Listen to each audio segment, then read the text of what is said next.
आगे बढ़े। कहाँ थे? कासिम। और इस युद्ध में वो पराजित हुआ और पराजित होने के बाद में यहाँ से भागकर चला गया अवध। और अवध जब गया तो वहाँ पे अवध के नवाब शुजाउद्दौला और शाह आलम द्वितीय मौजूद थे। उन लोगों में एक सांठगांठ हुई, अपना बात विचार हुआ, क्योंकि सब लोग परेशान थे अंग्रेजों से।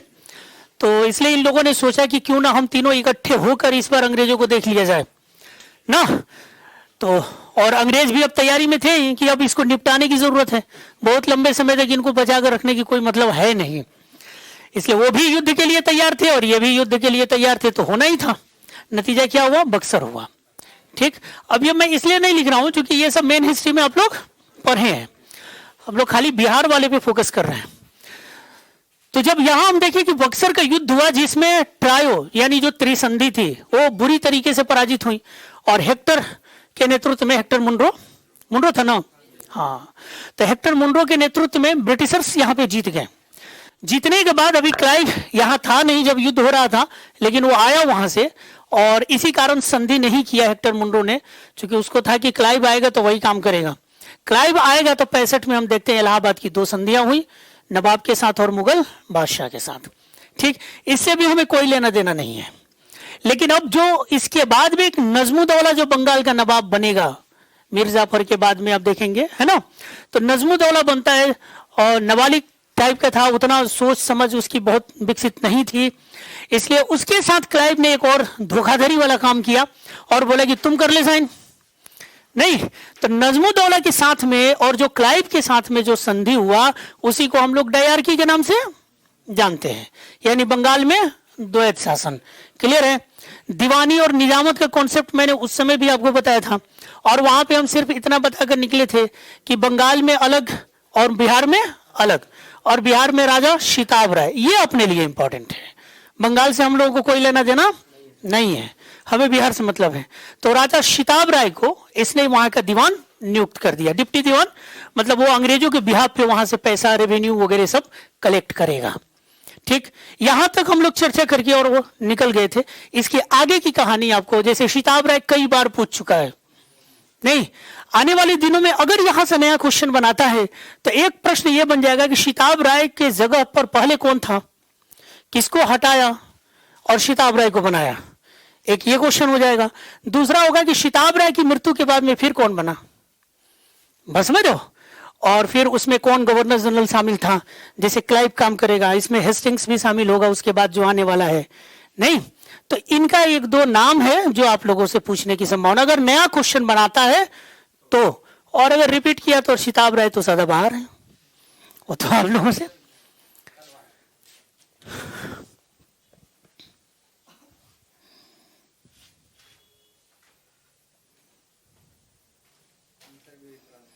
अच्छा, ये इनकी किताब से है ना, किनकी किताब के हैं? इम्तियाज अहमद। लेकिन 1734 में फ्रांसीसियों की पटना में फैक्ट्री है, हाँ मैं चेक किया था, आप लोग कल बताया ना, तो चेक किया था। अच्छा, इम्तियाज अहमद में बहुत सारे क्वेश्चन, मतलब बहुत सारे दिया है, और बहुत सारे क्वेश्चन ऐसा है जो मतलब जिसकी कभी संभावना नहीं है कि आप लोगों से पूछा जाए, है ना। बस एक बार बना लीजिएगा, लेकिन सारे क्वेश्चन पे फोकस मत कीजिएगा। आप जैसे देखिए ना, वो सब किताबें हैं मेरे पास, इम्तियाज अहमद भी है, जितने मार्केट में किताबें हैं सब है मेरे पास, इंग्लिश में भी है स्पर्धा का। तो अच्छा, दूसरा हमने कुछ मटेरियल भी अलग से साइट से लिया है, उसको पढ़ के तभी आपको मटेरियल 3-4 किताबों से क्रॉस चेक करने के बाद में मैं आप लोगों को यहाँ पे देता हूँ। नहीं, तो जैसे कुछ बातें हमें देखेंगे, आप पढ़ते हम तो, जैसे इम्तियाज अहमद की किताब है, फिर आपको लूसेंट भी लिखा है, फैक्चुअल इंफॉर्मेशन बहुत ज़्यादा है, तो कुछ काफ़ी मतलब आपस में डेट को लेकर, नाम को लेकर अलग अलग हमें दिखाई देता है किताबों में, तो ये तो समस्या रहती ही है। ठीक, तो यहाँ मैं वही आपको देता हूँ जिसको मैं पहले अपने स्तर पे एक बार जांच कर लेता हूँ और सोर्स से मिला लेता हूँ। अगर 2-3 किताबें सेम सोर्स कहती है तो इसका मतलब कि उस पर भरोसा किया जा सकता है। नहीं, अब जैसे इम्तियाज अहमद को जो मेन किताब उनका पढ़िएगा तो उसमें फ्रांसीसियो की तो वो चर्चा ही बिल्कुल नहीं करते हैं, है ना, एकदम कुछ भी उन्होंने चर्चा किया ही नहीं है, बल्कि दूसरी किताबों में आप देखेंगे तो आपको वहां पे दिखाई देता है। ठीक है, तो ये थोड़ा सा है, समस्या है। लेकिन एक बात और देखिएगा, मैं कल ही आप लोगों को बता रहा था कि सबसे अच्छी बात बीपीएससी की ये है कि फालतू क्वेश्चन पे अभी भी बीपीएससी स्पेशल में ध्यान उसने नहीं दिया है। वो वही क्वेश्चन आपसे पूछ रहा है जो एकदम मतलब काफी सर्वविदित है, मतलब हर जगह मिल जा रहा है, हाँ जेन्युइन है, जो मिल जा रहा है और आ जा रहा है वही आपसे पूछ रहा है, बहुत कठिन पूछने का काम नहीं करता वो। एक और मैंने विवादित क्वेश्चन देखा आप लोगों से, वीर कुंवर सिंह की मृत्यु का डेट भी आप लोगों से पूछा जा चुका है, नहीं? हाँ, तो 9 है और 26 वाला मामला है। तो आप देखना वहां पे बिपिन चंद्रा की किताब आप देखोगे तो 9 मिलेगा, वो जब चर्चा करते हैं उस पे तो, और दूसरे राइटर का के दत्त वगैरह का किताब देखिएगा तो उसमें वो 26 चर्चा करते हैं। लेकिन जो आपसे आया है ना क्वेश्चन, 9 है तो 26 नहीं है, और 26 है तो 9 नहीं है। बात समझ रहे हैं? ये अच्छी बात है कि अगर 9 मई भी दे देता और 26 जून भी दे देता तो फिर आंसर ई हो जाता। नहीं ना, तो ऐसा जब विवादित अगर है ना तो दोनों में से कोई एक ही पूछ रहा है। जब भी ऐसा क्वेश्चन हमने देखा है तो जब भी ऐसा हो रहा है, अगर 26 दिया है विकल्प में तो 9 मई नहीं है, और 9 मई अगर विकल्प में दिया है तो 26 जून नहीं दे रहा है, हाँ अप्रैल नहीं दे रहा है। तो ये ध्यान रखना है आपको, है ना, इसलिए मैं कह रहा हूं कि कठिन नहीं है, इसमें कंफ्यूज मत होइएगा। ठीक बात। 1857 में अब जैसे देखो इतने सारे फैक्ट्स आपको मिलेंगे, लेकिन पूछा क्या है, कुंवर सिंह के अलावा कुछ आता ही नहीं उसको, है ना, कुंवर सिंह अमर सिंह, हाँ बस, तो यही सब है। चलिए याद देखिए, तो हम लोग वहां हैं, एक लाइन लिखिएगा, after Buxar and treaty of Allahabad, after Buxar and treaty of Allahabad, Buxar और इलाहाबाद की संधि के पश्चात, बक्सर और इलाहाबाद की संधि के पश्चात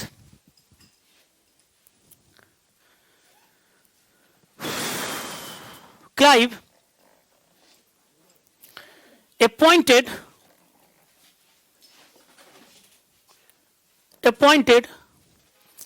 राजा Shitab Rai on the post of Deputy Nawab of Bihar, Deputy Nawab of Bihar in the place of Dheeraj Narayan, in the place of धीरज नारायण। हिंदी में लिखिए, बक्सर और इलाहाबाद की संधि के पश्चात क्लाइव धीरज नारायण की जगह पर राजा शिताब राय को उप दीवान नियुक्त किया, डिप्टी दीवान नियुक्त किया, उप दीवान नियुक्त किया। ठीक, तो अब राजा शिताब राय सारा काम करेंगे बिहार में, लेकिन इनकी मृत्यु हुई। ठीक, तो मृत्यु हुई तो फिर इनके जगह पे कोई होगा ना, तो किसी और को नहीं बल्कि राजा शिताब राय के ही बेटा इनके जगह पर काम किए। क्लियर है? और ये सब काम हो रहा है किसके समय, तो इस समय वॉरेन हेस्टिंग्स आ चुका था, क्लाइव जा चुका था, वॉरेन हेस्टिंग्स आ चुका था। इसी में कंटिन्यू कीजिएगा। वॉरेन हेस्टिंग्स, हाँ छूट गया क्या कुछ? अच्छा, Warren Hastings appointed Kalyan Singh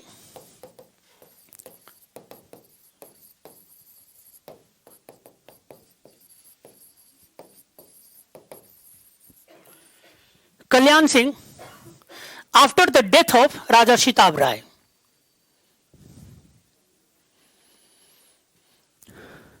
Hindi में लिखिए, वॉरेन हेस्टिंग्स ने शिताब राय की मृत्यु के पश्चात कल्याण सिंह को डिप्टी दीवान नियुक्त किया, उप दीवान नियुक्त किया। याद रखिएगा ये इनका बेटा है, कल्याण सिंह इनके बेटा है। वारेन हेस्टिंग्स ने एक और काम किया, सिर्फ कल्याण सिंह को ही नियुक्त नहीं किया बल्कि इनके साथ 2 सबऑर्डिनेट और लगा दिया। क्यों? पावरफुल ना हो सके। जैसे ये सर्विस हुआ था ना, सिताब राय बहुत पावरफुल व्यक्ति था, ठीक। तो अब क्या किया जाता है कि जैसे किसी को ताकत कम करनी है तो उसके साथ 2-3 लोगों को और लगा दो, उनको कुछ जिम्मेदारियां बांट दो, है ना। तो इस तरह से कर दोगे तो क्या होगा कि जितना 100% ये पावर का इस्तेमाल कर रहे थे, कुछ इनके पास हो जाएगा, कुछ उनके पास हो जाएगा, कुछ उनके पास हो जाएगा। तो कोई भी और अंग्रेज कभी भी किसी भारतीय को पद देंगे भी ना तो उन्हें पावरफुल बनाने का प्रयास बिल्कुल नहीं, बस उतना ही चाहेंगे कि बस काम हमारा ये किसी तरह से करते रहे। जैसे मैंने शिक्षा के संदर्भ में भी मैंने क्या कहा कि ये मत समझना कि अंग्रेज चाहते थे कि भारतीय पढ़ लिख लें, अंग्रेजी जान जाए, बिल्कुल नहीं। वो हमें उतना ही अंग्रेजी सिखाना चाहते थे जिससे कि उनका खाता बही मेंटेन कर सके ना। हाँ, हमें विद्वान बनाना वो बिल्कुल नहीं चाहते थे, लेकिन ये रिएक्शन तो अलग ही हो गया। उन्हीं का अंग्रेजी सीखकर उन्हीं के ऊपर हम भारी पड़े बाद में ना। तो ये यहां भी इनका काम रहेगा।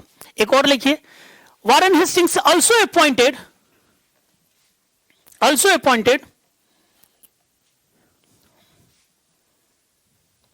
appointed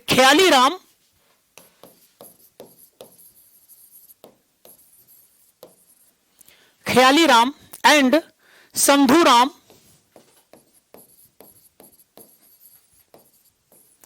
as a subordinate of Kalyan Singh, as a subordinate of Kalyan Singh। Warren Hastings ने ख्याली राम और संधू राम को कल्याण सिंह के सहायक के रूप में भी नियुक्त किया, कल्याण सिंह के सहायक के रूप में भी नियुक्त किया। अब ये देखो, नया क्वेश्चन अगर बनाया तो ये बन सकता है, ठीक। फिर ये सबऑर्डिनेट इनसे बहुत ज्यादा उम्मीद नहीं है।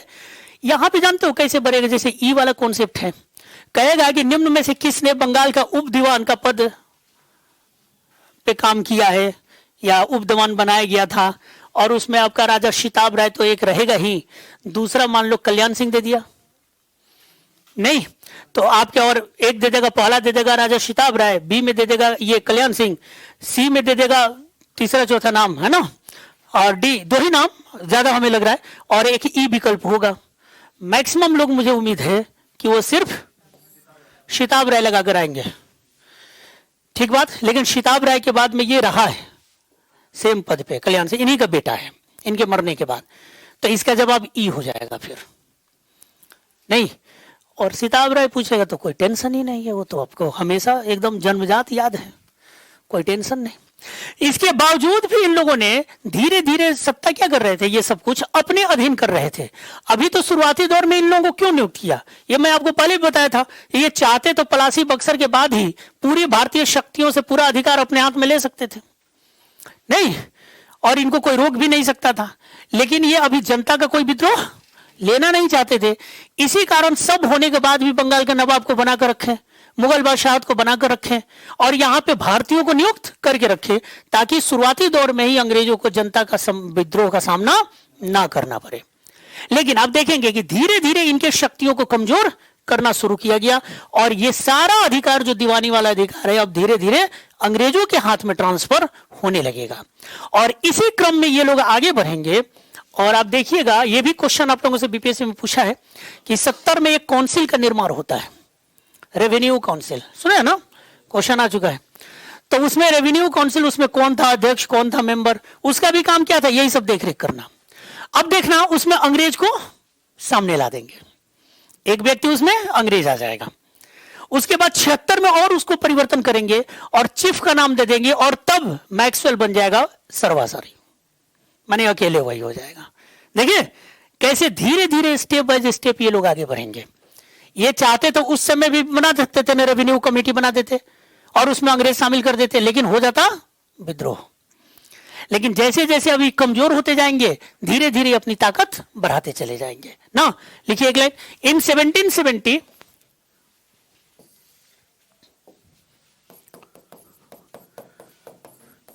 1770 में revenue council of Patna was formed. Revenue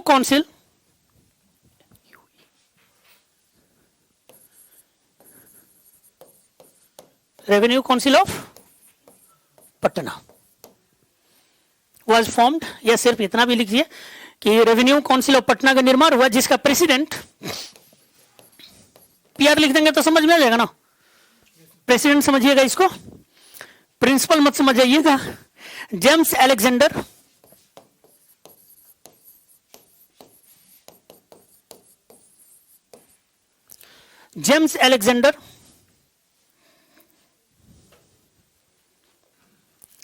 member Robert Palk,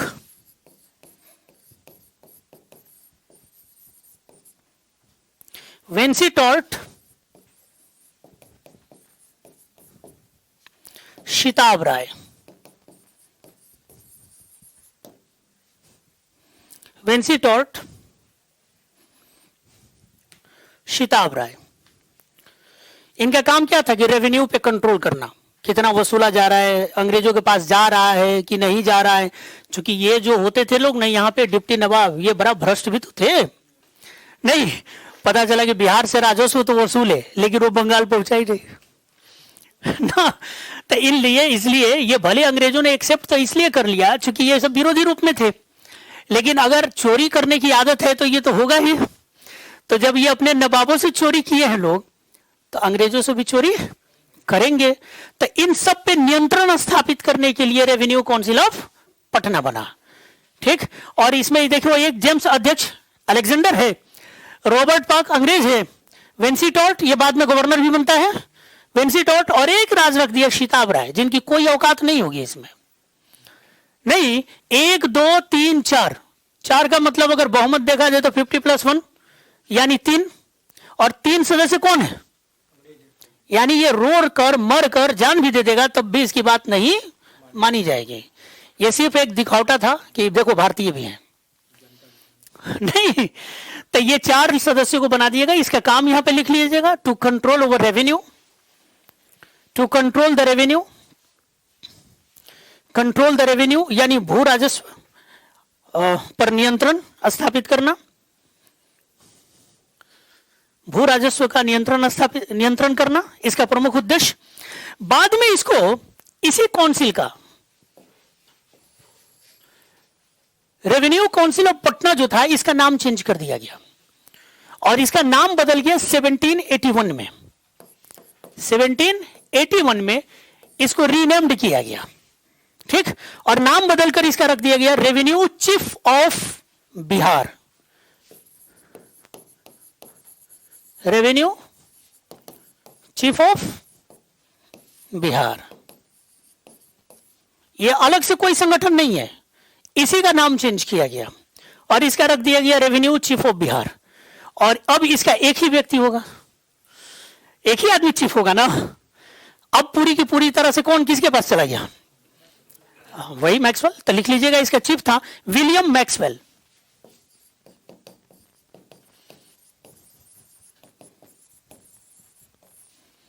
William Maxwell.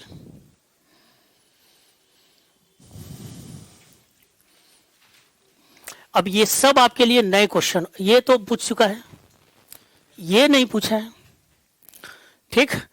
मैं आप लोगों को पहले भी तरीका बताया हूं कि प्रीलिम्स की तैयारी आप जब करें, क्वेश्चन इसीलिए मैं कहता हूं देखने के लिए, सबसे आसान तरीका आप लोग खुद कर सकते हैं। चाहे वो हिस्ट्री की बात करूं, चाहे पॉलिटी की बात करूं, किसी भी क्वेश्चन 10 साल को देखो, जहां से क्वेश्चन आया है उसको तो करना ही होता है, उसके आगे और उसके पीछे, बात समझ रहे हो, यानी उससे पहले का फैक्ट और उसके बाद का फैक्ट जो रिलेटेड होता है वो पक्का कीजिए। पीसीएस में तो आपको सीधे सीधे रिपीट करता है, आईएएस में, आईएएस का स्टाइल है ये, जैसे इस बार ये पूछा ना था, अगली बार ये पूछता है, उसकी अगली बार इसके पीछे वाला पूछेगा। तो हम लोग पकड़ने का वो तरीका अपनाते हैं वहां पे आईएएस वाले में, है ना, आसपास में ही करेगा और बदल देगा, आपको लगेगा कि एकदम नया क्वेश्चन है, लेकिन पूछा है वहीं से, वही सोर्स है, ठीक है। वही स्टाइल में यहां पे अपना रहा हूं कि नया जो पुराना रिपीट करेगा तो करेगा, और नहीं करेगा तो ये आपके लिए याद रखना जरूरी है। ठीक है, ज्यादा भटकना मत। पता चला कि मोटी मोटी किताबें, अभी तो इतना मार्केट में आएंगे किताब, समझ रहे हैं ना, इतने मार्केट में आएंगे और इतना अट्रैक्टिव अट्रैक्टिव उसका पेज बनाए रहेंगे, है ना, और बॉक्स बना बनाकर फैक्ट उसमें रखेंगे। और कुछ कुछ किताबों में तो ये भी लिखा, इसको ना पढ़ा तो बिहार नहीं हुआ, है ना। हाँ, आया है ना इस तरह से। हाँ, वो हम लोग भी देखो, मैं स्टूडेंट हूं ना, मैं भी रहा हूं ना, तो स्टूडेंट रहा हूं तो इसलिए मैं इस दर्द को समझता हूं। हम लोग भी बड़ा अट्रैक्ट होते थे उन किताबों से, जैसे आए बॉक्स बना बनाकर लाल हरा पीला, यार सर ने तो ये पढ़ाया ही नहीं, है ना, सर का जो पढ़ाए वो छोड़ दिएगा, ये तो है ही नहीं उनके नोट्स में।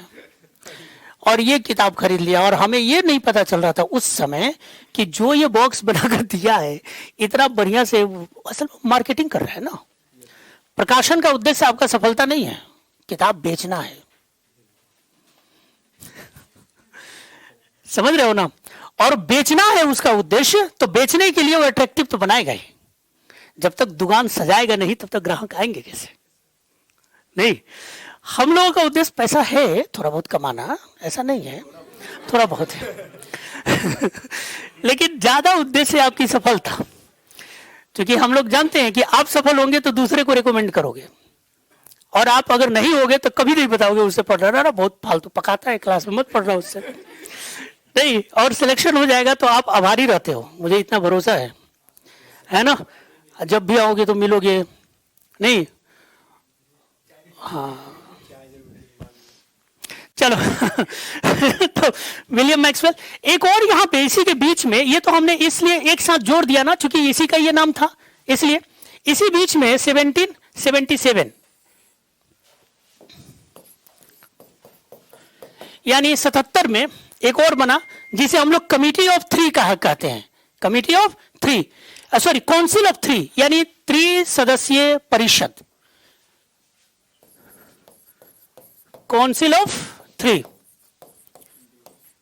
त्रिसदस्यीय परिषद, हिंदी में लिखिएगा 3 सदस्यीय परिषद। ठीक, और 3 सदस्यीय परिषद, इसका भी उद्देश्य क्या होगा? वही रेवेन्यू पे ही, उसको भी कंट्रोल करना था। एक ऑलरेडी चल ही रहा था, फिर दोबारा ला दिए, समझ रहे हो ना। इसमें आप लिखिए 3 लोगों का नाम। एक धीरज नारायण को रखा गया। लगता है ये मतलब कुछ बदमाशी कर रहा होगा, है ना। कौन है धीरज? कान पे जो मास्क लगाते हैं। तो धीरज नारायण, शिताब राय, विश्वास बना रहे, शिताब राय को नियुक्त किया गया, और एक अंग्रेज अधिकारी जिसका नाम था सैमुअल मिडल्टन, उसको शामिल किया गया। लिखिए सैमुअल मिडल्टन, ये पटना फैक्ट्री का प्रभारी था इस समय। अभी कहां है?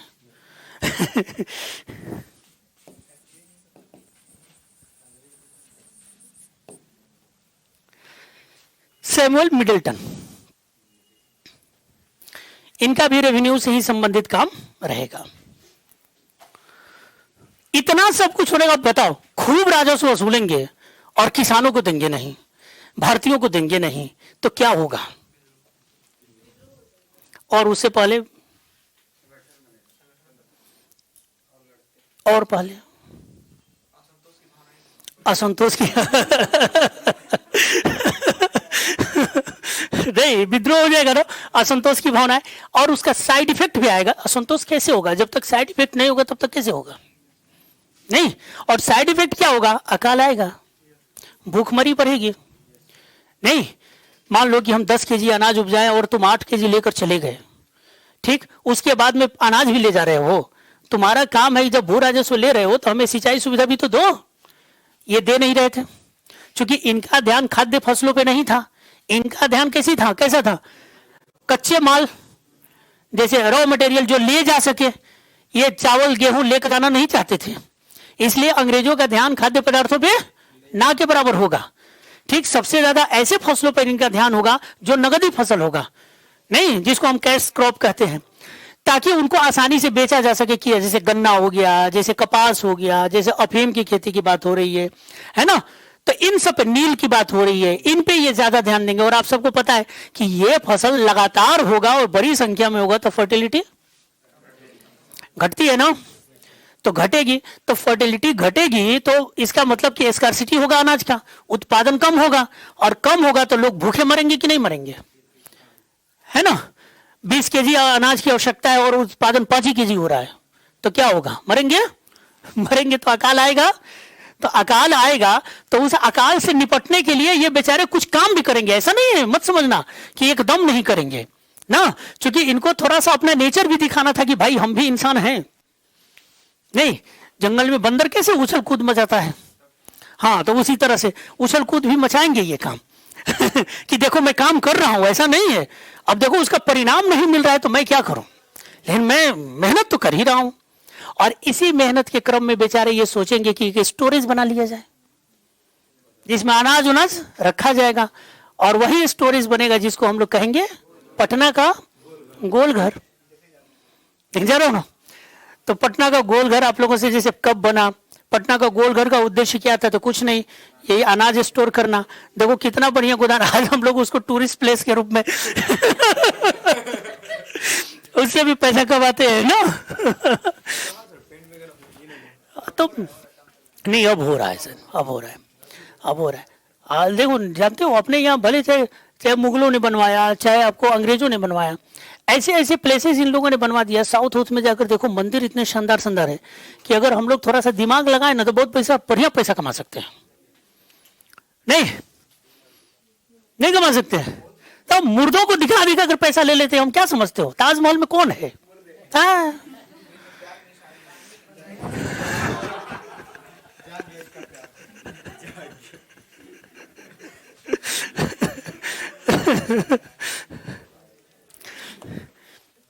एक मतलब ऐसे किस्सा कहा जाता है कि अंग्रेज जब भारत से गए, लंदन पहुंचे, तो जो लोग वहां के थे तो ये लोग पूछे, अच्छा तुम हिंदुस्तान से आए हो, आप लोग तो हिंदुस्तान में आपने क्या देखा?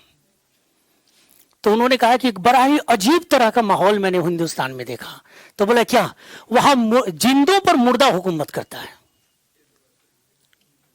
किसको बोला मालूम है? जिंदा पर मुर्दों का हुकूमत। मजार, बड़े बड़े मठ, वो सब कौन है? कब्र है, मुर्दे हैं, और वहां जाकर शीश झुकाते हैं, फूल चढ़ाते हैं, मिठाई चढ़ाते हैं। तो क्या करे, देखो ये मुर्दा है और हुकूमत किस पे कर रहा है? जिंदों पे हुकूमत कर रहा है। नहीं, बाहर मत बोलना, ये सब बहुत मार खाओगे, सेंसिटिव मामला है, धार्मिक मामला है। यहां मैं बोल देता हूं क्योंकि मैं समझता हूं आप लोग इंटेलेक्चुअल हो कि नहीं? कोई नहीं, वो सब भी इंटेलेक्चुअल है।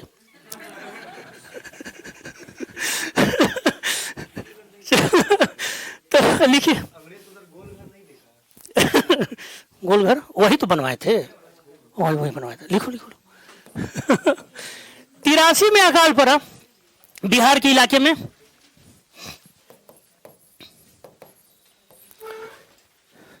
1783 में बिहार में अकाल पड़ा।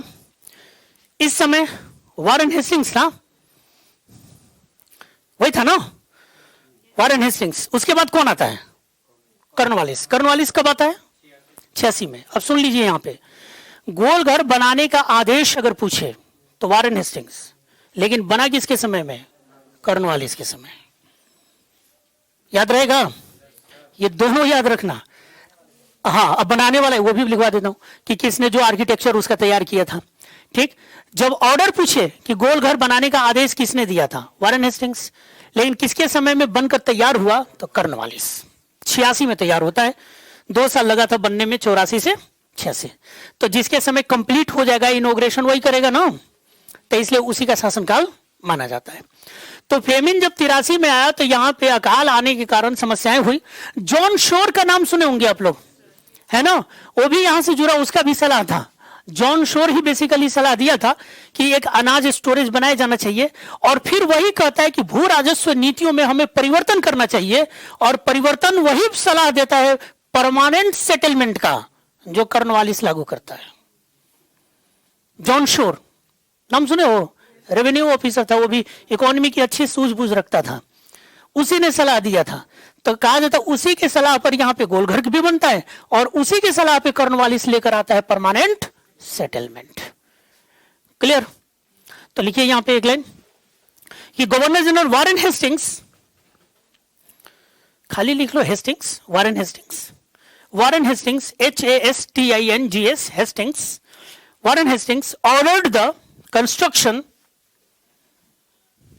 ordered the construction of dome-shaped, DOME, dome-shaped granary, construction of dome-shaped, DOME, dome-shaped granary। Warren Hastings ने,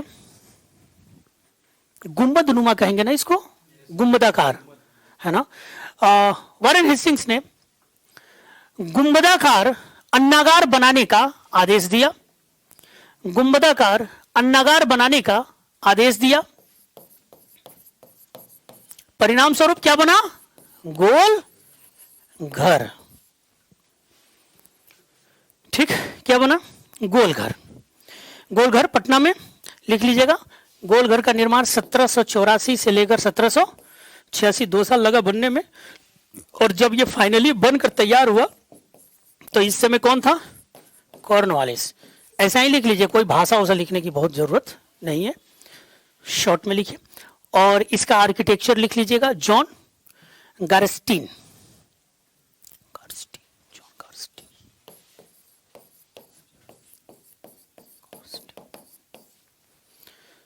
जॉन गारस्टीन। ये आर्किटेक्चर था, डिजाइन इसी ने तैयार किया था, डिजाइन्ड बाय, लिख लीजिए, जॉन गारस्टीन।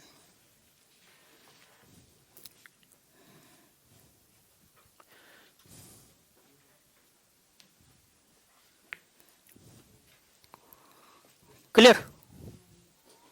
लिख लिए सब लोग?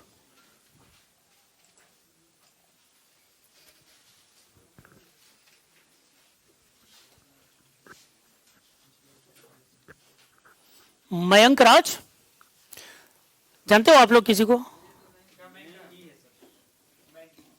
कौन है? आप हैं? तो इधर क्यों है? दूसरा कोई है? तो यहाँ पे वही तो क्वेश्चन पूछना होगा तो सामने पूछ लोगे। मयंक राज लिखते हैं कि पुर्तगाली और डच एक ही हैं क्या सर? बहुत बढ़िया क्वेश्चन है। अब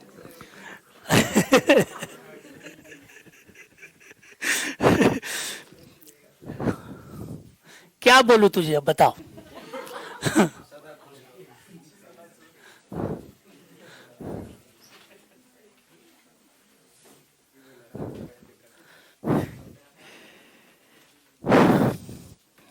ये एक बार जब हम लोग आईएएस के एग्जाम देते थे तो ऑप्शनल पेपर में मिस्टेक हुआ था यूपीएससी से, और अंग्रेजी ना, ये ऑप्शनल नहीं, जीएस में अंग्रेजी और हिंदी में, और मतलब ब्लंडर कहिए आप, हिंदी में डच लिखा था और अंग्रेजी में फ्रांसीसी लिखा था। फ्रांसीसी, हिंदी में जो ट्रांसलेट किया था वो फ्रांसीसी लिखा था और अंग्रेजी में डच लिखा था। अब जब समझ सकते हो कि जमीन आसमान का फर्क। अब जो फ्रांसीसी के हिसाब से, और कोठी ही पूछा था, फ्रांसीसी के हिसाब से जवाब देकर आएंगे और इंग्लिश वाले डच के हिसाब से जवाब देकर आएंगे। किसको मिलेगा नंबर, किसका कट जाएगा? इंग्लिश वाले को। अब ये ब्लंडर था, उस समय भी काफी धरना प्रदर्शन, विद्यार्थी तो आप जानते ही हैं। हाँ, कुछ नहीं, यूपीएससी कुछ नहीं सुनता है। और वो पहले ही उसका आप देखे ना कि अंग्रेजी ही मान्य है, बोला अंग्रेजी मान्य है ना, अंग्रेजी के हिसाब से होगा आंसर। हाँ, तो ये आज से नहीं बने, उस समय से भी, जब कभी काफी हिंदी मीडियम का रिजल्ट खूब आता था, नहीं उस समय की बात है। उस समय कोई समझौता नहीं करता, इस समय तो आप पूछो मत कि क्या क्या हो रहा है ना। चलिए, अब इसके बाद में एक तो ये हम लोग 18वीं सदी में बिहार के बारे में हम लोगों ने चर्चा किया, यूरोपियंस के संदर्भ में, बंगाल के संदर्भ में, गवर्नर जनरल के संदर्भ में, सॉरी बंगाल के नवाब, बिहार के डिप्टी नवाब और कुछ मुगल शासक जो इससे संबंधित थे, इनके बारे में हम लोगों ने देखा। अब इसमें हम लोग का दूसरा टॉपिक है जिसे हम लोग रिवोल्ट, रिवोल्ट में जैसा कि मैंने आपको बताया कि संथाल और मुंडा, यही है ना, यहां से सबसे ज्यादा क्वेश्चन है आपसे, मैक्सिमम टाइम से यहीं से पूछा है, संथाल और मुंडा से, और एक बार आपसे कोल से पूछा है नहीं, और उसके बाद में 1857 से पूछे गए हैं क्वेश्चन। 1857 से तो मतलब हर साल आपको क्वेश्चन एक मिलना ही मिलना रहता है। तो पहले छोटे छोटे हम देख लें, 2-2 4-4 लाइन का, और इसमें खाली फैक्चुअल इंफॉर्मेशन कब कहां, बस वह नेता कौन है, बस एरिया आपको देखना है और कब हो रहा है और कहां पे, सॉरी, और नेता कौन है, यही देखना है। इन सब का उद्देश्य और कारण मैं आपको एक लाइन में एकदम दिमाग में बिठा कर रखिएगा कि सब का कारण क्या है, ब्रिटिश पॉलिसी नहीं। जैसे मैंने कल आपसे चर्चा किया था कि भू राजस्व ज्यादा करेंगे तो किसानों का विद्रोह हो जाएगा, नहीं, अकाल आ जाएगा, भूखमरी होगा, अनाज नहीं होगा तो किसान विद्रोह करेंगे ही, या फिर भू राजस्व में इंक्रीजमेंट कर दोगे तो तब भी विद्रोह हो जाएगा किसानों का। जब जमीनें कब्जा करने लगेंगे, जंगल की सफाई करने लगेंगे, उस पर इंडस्ट्री वाला काम होने लगेगा, बिजनेस वाला काम होने लगेगा, और आदिवासियों की जमीनों को छीन कर बाहरी लोगों को देने लगेंगे, बस समझ रहे हैं ना, जो बिजनेसमैन होंगे, जमींदार टाइप के लोग होंगे, तो इसके कारण जो आदिवासियों का जो गुस्सा सामने निकलेगा उसी को हम लोग कह देंगे जनजातीय विद्रोह, यानी ट्राइबल रिवोल्ट। नहीं, जमींदारों का जब छीन लिया जाएगा, अधिकार उनसे छीन लिया जाएगा, किसी राजा को हटा दिया जाएगा, तो ऐसे जो अधिकारी जो कभी खुद सरकार में थे, नहीं, और वो जब अंग्रेजों के खिलाफ होंगे तो उनको हम लोग नागरिक विद्रोह के नाम से या सिविल रिबेलियन के नाम से नाम दे देंगे हम लोग। तो कुल मिला जुलाकर कारण तो एक ही है, और वो कारण क्या है, ब्रिटिश पॉलिसी। ठीक बात। तो ये सब जैसे हमने आपको पहले उस समय किसान आंदोलन वगैरह पढ़ाया था, तो मैंने आपको स्ट्रक्चर बनाया था कि कैसे कैसे कैसे कैसे क्या क्या हुआ ना। यहां पे उस सब तरह से हम लोगों को नहीं देखना है, सीधे हम लोगों को डायरेक्ट हिट करना है कि अगर कोई रिबेलियन है, कोई विद्रोह है, कब हुआ है, कहां पे हुआ है, और उसका प्रमुख नेता कौन है। कारण सबका एक ही है, राजस्व में वृद्धि या फिर जनजातीय विद्रोह होगा तो जमीन छीनना, यही होंगे। क्लियर। सबसे पहले देखिए एक नोनिया विद्रोह है, नाम सुने हो, नोनिया रिवोल्ट। अच्छा, कोई नंबरिंग नहीं है, कहीं कहीं से है, मत समझना कि एक नंबर में यही है ऐसा कुछ नहीं है, इसलिए नंबरिंग ना देकर हम अगर ऐसे गए। नोनिया समझते हैं आप लोग, एक जाति है ना, नोनिया एक जाति है।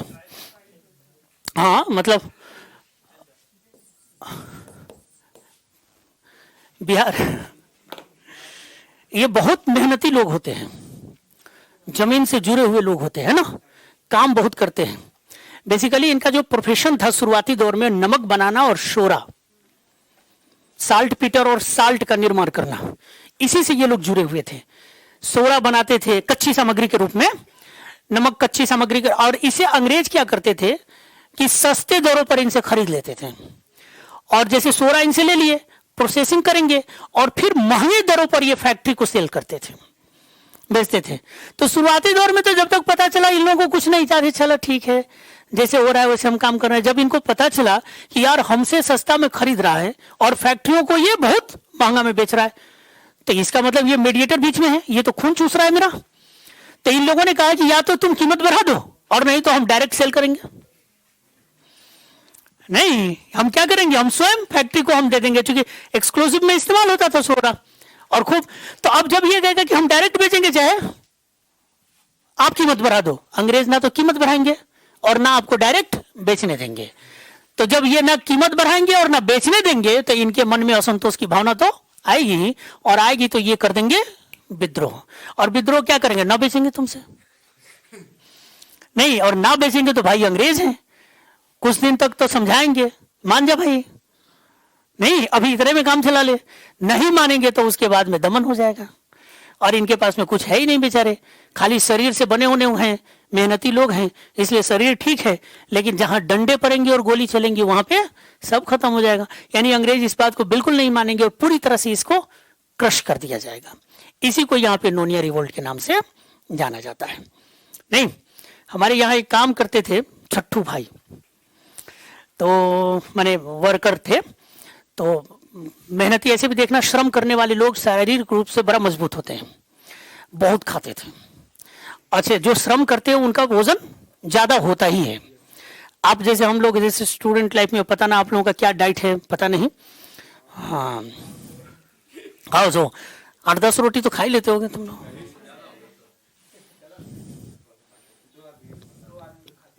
2 आदमी, हाँ, तो अब जैसे 3-4 रोटी पर्याप्त होता है, लेकिन जो श्रम वाले होंगे उनको 3-4 से काम नहीं चलेगा, उनको 15-20 रोटी चाहिए, जो दिन भर वर्क करेंगे भाई।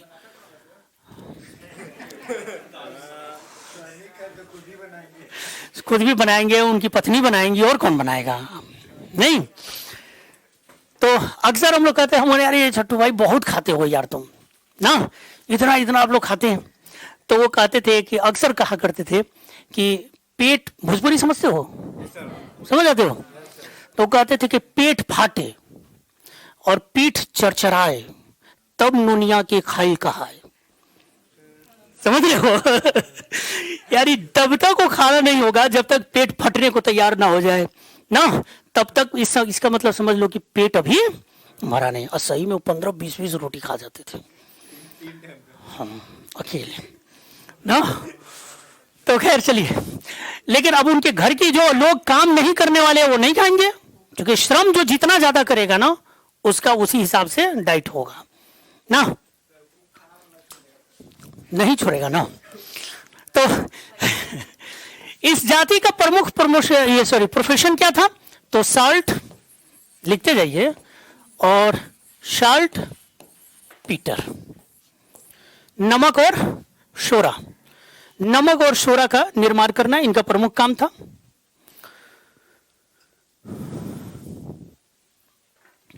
एरिया अगर आप देखेंगे, हाँ, क्षेत्र लिख लीजिए, हाजीपुर, तिरहुत, तिरहुत प्रमंडल वही आ जाएगा, उसमें सब आ जाएगा। तिरहुत प्रमंडल है ना मुजफ्फर, जैसे कैसे सारण है, सारण में सिवान, गोपालगंज, छपरा एक साथ हो गया, उसी तरह से तिरहुत प्रमंडल है ना, अभी भी शायद तिरहुत प्रमंडल ही जाना जाता है। तो तिरहुत, इसका मतलब आप लोग प्रशासनिक डिवीजन अभी नहीं देखे हैं बिहार का, देखे हो? तो ये देखना है आपको, सारी कमिश्नरी देखना है, किस कमिश्नरी के अंतर्गत कौन सा जिला आता है, ये कभी कभी पूछता है, ये भी पूछता है उधर से, है ना। तो ये सब देख लीजिएगा, हाजीपुर, तिरहुत, सारण, पूर्णिया, हाजीपुर, तिरहुत, TIRHUT, तिरहुत, सारण, सारण में आपका छपरा, सिवान, गोपालगंज सब आ जाएगा, और पूर्णिया, पूर्णिया से कोई है? पूर्णिया में कोई कांड हुआ था ना, वो बम हथियार वगैरह शायद किसी ने गिराया था, हाँ?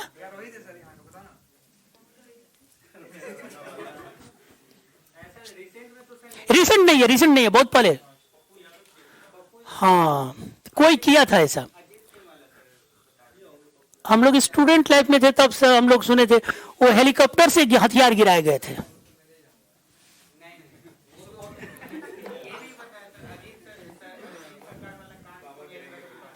अच्छा, वैसे भी वो नक्सलाइट एरिया है सब।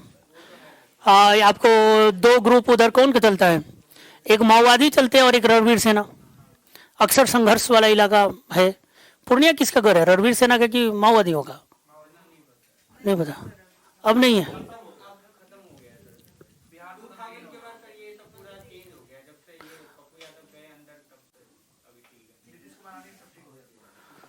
तुम लोग किधर से हो, रणवीर सेना वाले हो कि उधर वाला?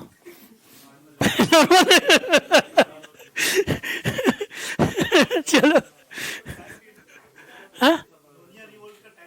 हाँ, टाइम लिख लीजिए। अच्छा, नहीं लिखा, 1770 से 1780 के बीच।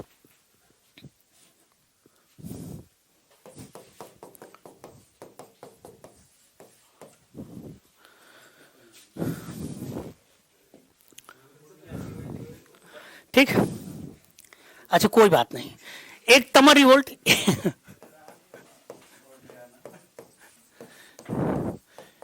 तमर एक जगह है भागलपुर के आसपास, इसीलिए इसको तमर रिवोल्ट कहा जाता है।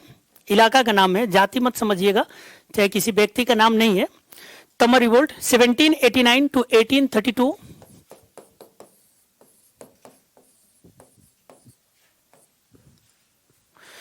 ये डेट बताइए तो किस लिए फेमस है विश्व इतिहास में? French revolution. याद करने का हम लोग याद करते थे 1789 789 लगातार है फ्रेंच रेवोल्यूशन, फ्रांसीसी क्रांति 1789, है ना। तो तमर रिवोल्ट, और इसमें ये उराव एक जनजाति आंदोलन है बेसिकली। यहां पे देखेंगे उराव एक जनजाति, मुंडा हो, ये सब का, लेकिन इसकी शुरुआत सबसे पहली बार उराव जनजाति के लोगों ने किया था। ठीक है, तो लिखिए started bye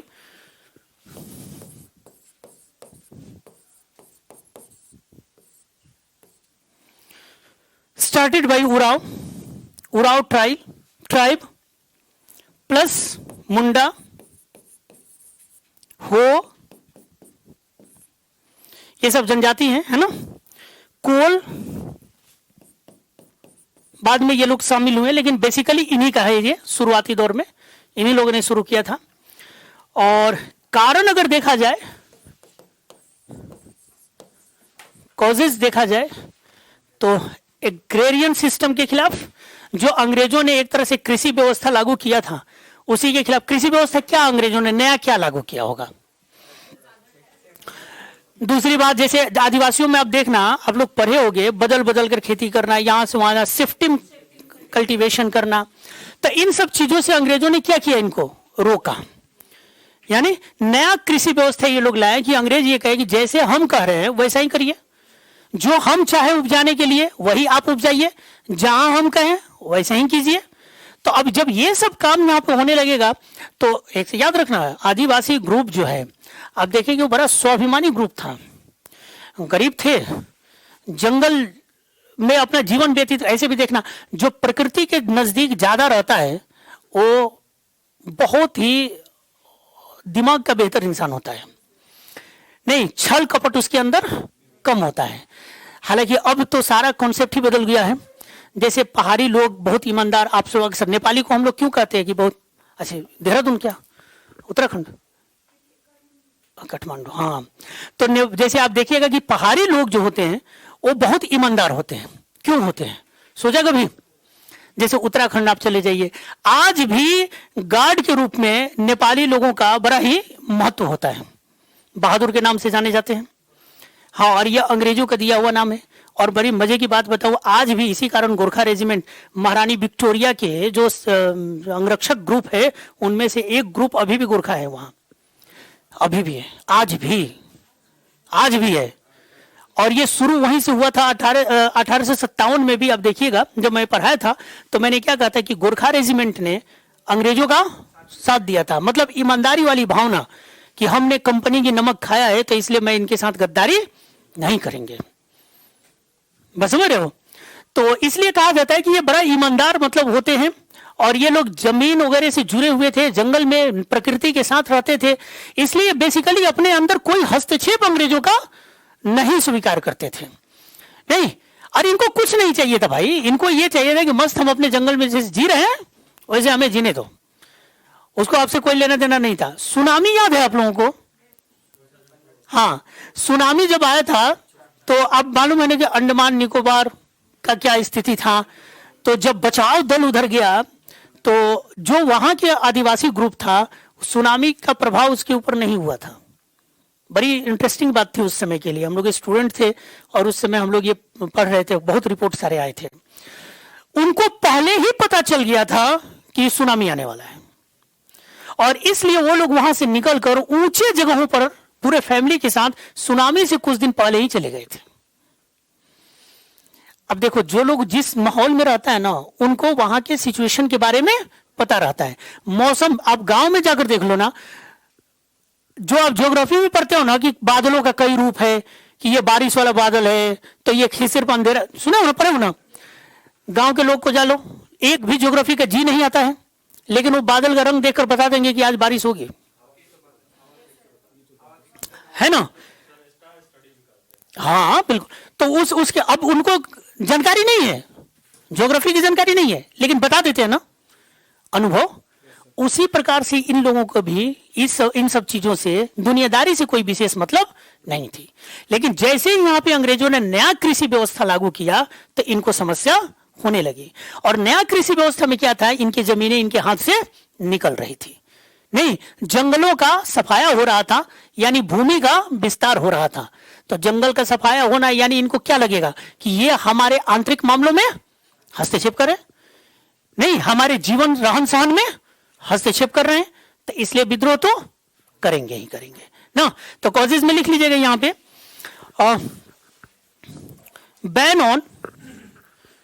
ban on agricultural system of tribes, ban on agricultural system of tribes, Hindi में लिखिएगा जनजातियों के कृषि व्यवस्था पर प्रतिबंध, जनजातियों के कृषि व्यवस्था पर प्रतिबंध, कृषि व्यवस्था पर प्रतिबंध। इस आंदोलन के नेता थे लेड बाय भोलानाथ सहाय।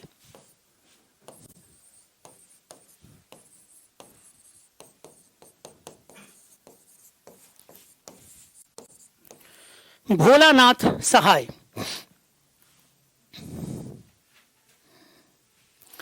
और फाइनली रिजल्ट क्या होगा कि 32 में 1789 में शुरू होता है, लंबे समय तक चल। अच्छा ये मत समझिएगा आप लोग कि ये लगातार चल रहा है फाइटिंग, नहीं, ये जो डेट बेसिकली जो रहता है ना, जैसे इस समय शुरू हुआ, बीच में छूट फूट घटनाएं, 2 राज के बाद में 1 महीने के बाद में, नहीं कभी यहां पे हो रहा है, कल वहां पे हो रहा है, तो ये कंटिन्यूटी में मतलब चलते रहता है, कहीं कहीं कहीं कहीं कहीं कहीं। अंतिम समय में इनको बर्दाश्त करते गए और 32 में आकर इन लोगों ने क्या किया, पूरी तरह से इस आंदोलन को, इस रिवोल्ट को सप्रेस्ड कर दिया। तो लिख लो suppressed by Britishers in 1832, suppressed SUPPRESSED, suppressed by Britishers in 1832। 1832 में अंग्रेजों ने इसका दमन कर दिया, अंग्रेजों ने इनका दमन कर दिया। सप्रेस्ड या क्रस्ट है ना, हाँ वो भी लिख सकते हैं। चेरो नाम सुने हो, ये भी जनजाति, चेरो रिवोल्ट। पलामू का इलाका, असल में आदिवासी, पहले तो हम लोग सब बिहार में पढ़ते थे, लेकिन सब ये झारखंड में चला गया है जगह क्षेत्र, लेकिन फिर भी बिहार पूछता ही पूछता है, क्योंकि कल्चर तो अपना सेम ही है। पलामू,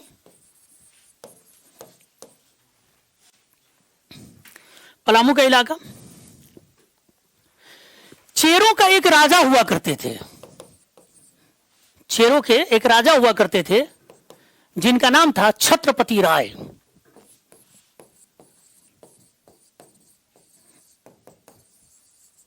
ये बढ़िया थे, कोई दिक्कत नहीं थी, जब तक ये चेरों के राजा रहे तब तक चेरों ने कोई विद्रोह नहीं किया, ये ठीक ठीक इंसान थे। लेकिन इनके मरने के बाद में चूड़ामन राय नया जब राजा बना, ये अंग्रेजों का भक्त था, मतलब अंग्रेजों ने इनको अपने तरफ मिला लिया था। और चूड़ामन राय जब शासक बना तब यहां पे समस्या हो गई। और समस्या क्या हो गई, चूंकि ये चेरों का राजा था, तो अपने इलाके में भू राजस्व लेना देना बढ़ाना घटाना करेंगे तो अंग्रेज, लेकिन किसके नाम पे, चूंकि सरदार है ना ये, तो ये चूड़ामन क्या किया कि भू राजस्व में, लैंड रेवेन्यू में क्या कर दिया, वृद्धि कर दिया। ठीक है, इसने यहां पे वृद्धि किया, और वृद्धि करने से जो किसान थे, चेरो किसान थे, वो बेचारे एक्सप्लॉइट हुए, यानी उनका शोषण हुआ। और शोषण हुआ तो इन लोगों ने अपने ही राजा के खिलाफ विद्रोह शुरू कर दिया, अंग्रेजों के खिलाफ नहीं था ये चेरो विद्रोह असल में अपने ही राजा के खिलाफ था। किसके खिलाफ, चूड़ामन राय के खिलाफ था। ठीक, लेकिन ये समर्थित था किसका, अंग्रेजों का। तो जब इसके साथ संकट आएगा तो कौन बचाएगा, अंग्रेज बचाएंगे ना। तो अंग्रेज यहां पे सामने आ जाएंगे और चेरों को खूब धोएंगे, और ये मजे लेगा बेचारा। बात समझ रहे हैं। तो विद्रोह बेसिकली, चेरो विद्रोह अंग्रेजों के खिलाफ नहीं हुआ था, वो हुआ था अपने ही राजा के खिलाफ हुआ था। और इसलिए हुआ था क्योंकि ये राजा अंग्रेजों का पिछलग्गू था, गुलाम था, अब कह सकते हैं। और उसी के इशारे पे ये सब काम कर रहा था, जिसे चेरो किसान परेशान हो गए थे। ठीक बात है, आगे इसी में लिखिएगा लेड बाई। तो यहां पे एक नेता कोई आएगा ना, लेड बाई। अच्छा, 1800 से 1802 1800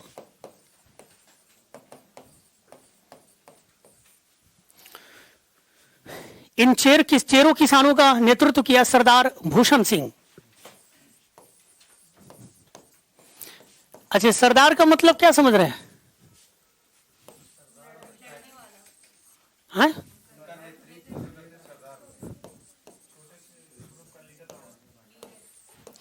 कबीलाई समाज है ना ये सब, तो कबीला समाज के जो चीफ होता था उसको सरदार ही तो कहा जाता था, है ना। सरदार मतलब आज सरदार जी मत समझिएगा, नहीं।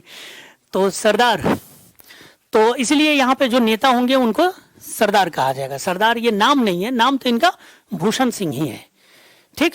तो सरदार भूषण सिंह, बाद में भूषण सिंह ने हिंसक वगैरह हो गए, तोड़ फोड़ मचा दिए और अंग्रेजी हुकूमत को मतलब एक तरह से चुनौती दे दी उनके प्रशासन को। और मैं एक बात आप लोगों को पहले भी बताया हूं कि अंग्रेजों को चुनौती दोगे तो फिर बचने वाले आप नहीं है। इनको गिरफ्तार कर लिया गया और 1802 में इनको फांसी दे दी गई। खेल खत्म।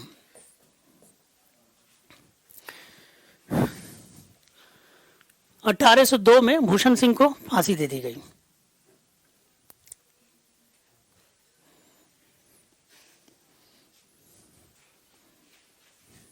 देखिए हो 1820-21 और फिर बाद में 31 में भी आपको दिखाई देगा ये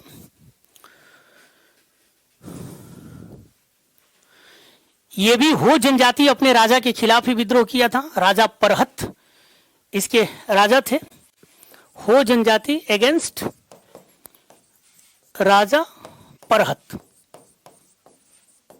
राजा परहत के खिलाफ इन लोगों ने विद्रोह किया। सिंहभूम का इलाका, राजा परहत थे, उन्हीं के खिलाफ इन लोगों ने विद्रोह कर दिया। निश्चित रूप से वही बात है, परहत भी अंग्रेजों का समर्थक था और ये भी परेशान कर रहा था। तो जब इस तरह से होगा ना तो ये लोग अपने ही राजा, देखो कितना बेहतरीन बातें हैं ना, बर्दाश्त नहीं कर रहे हैं। आदिवासी ग्रुप तुरंत विद्रोह कर दे रहे हैं। और अभी हालांकि आप देखोगे तो हालांकि राष्ट्रवाद की भावना अभी आपको पूरी तरह से प्रचार प्रसार नहीं है। राष्ट्रवाद की भावना का विकास आपको दिखेगा 1885 के बाद, जब कांग्रेस की स्थापना होती है। बेसिकली शुरू हो जाता है 1857 के बाद से। 1857 की असफलता के बाद से जो हमारे अंदर राष्ट्रवाद की भावनाएं आई, उसको गति दिया, हवा दिया 1885 में स्थापित कांग्रेस ने। हालांकि राष्ट्रवाद का ही परिणाम कांग्रेस है और कांग्रेस ने और राष्ट्रवाद को बढ़ा दिया। हाँ, तो वहां से आपको दिखाई देगा, उससे पहले की ये सब घटनाएं हैं। इसलिए यहाँ पे राष्ट्रवाद वाली भावना हाँ कई बार होते हैं। हाँ, तो यहाँ पे जैसे यहाँ पे तो ये लोग चलते हैं, इस तरह से करते रहते हैं। जैसे उससे ये लास्ट वाले हैं राजा परहत, इससे पहले राजा जगन्नाथ थे, तो राजा जगन्नाथ के समय में भी विद्रोह है। ये लेटेस्ट है, तो यही आप लोगों से पूछता है लास्ट वाला। तो सिंहभूम के इलाके में यहाँ पे हो लोगों ने विद्रोह किया। एक और लिखिए, कोल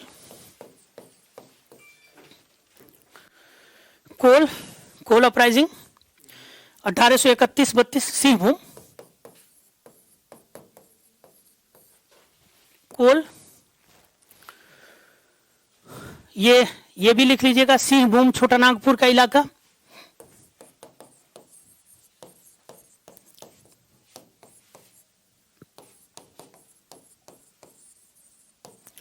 सिंहभूम छोटा नागपुर का इलाका। इसमें आप लोगों से जब पूछा गया है ना, तो यही पूछा है कहां पे हुआ था, कौन सा क्षेत्र इफेक्टेड था, तो जवाब था आपका सिंहभूम। 66वीं में ही क्वेश्चन पूछा है ये, ठीक है। कोल KOL कोल विद्रोह, ठीक। लिखिए यहां पे नेता, यहां पे लिखिए बुद्धू भगत।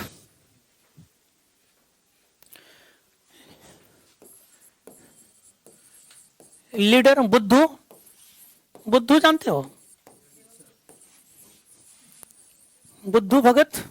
राजा हिंदुस्तानी में करिश्मा कपूर आमिर खान को बुद्धू कहती है। हाँ, उस समय बड़ा पॉपुलर हुआ था जब ये फिल्म आई थी, तो लड़कियां खास करके अपने अपने बॉयफ्रेंड को बुद्धू बुद्धू कहा करती थी उस समय। हाँ, मैं उस समय +2 में शायद विद्यार्थी हुआ करता था।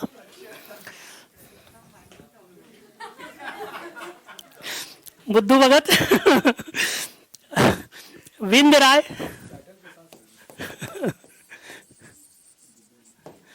विंद राय,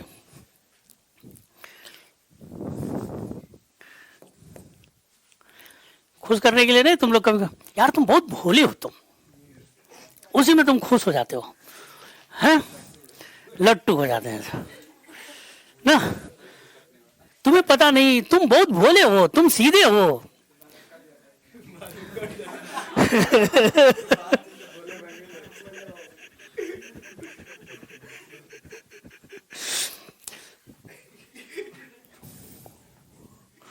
%33 गाली वाली तो नहीं दे रहे हो ना तुम लोग?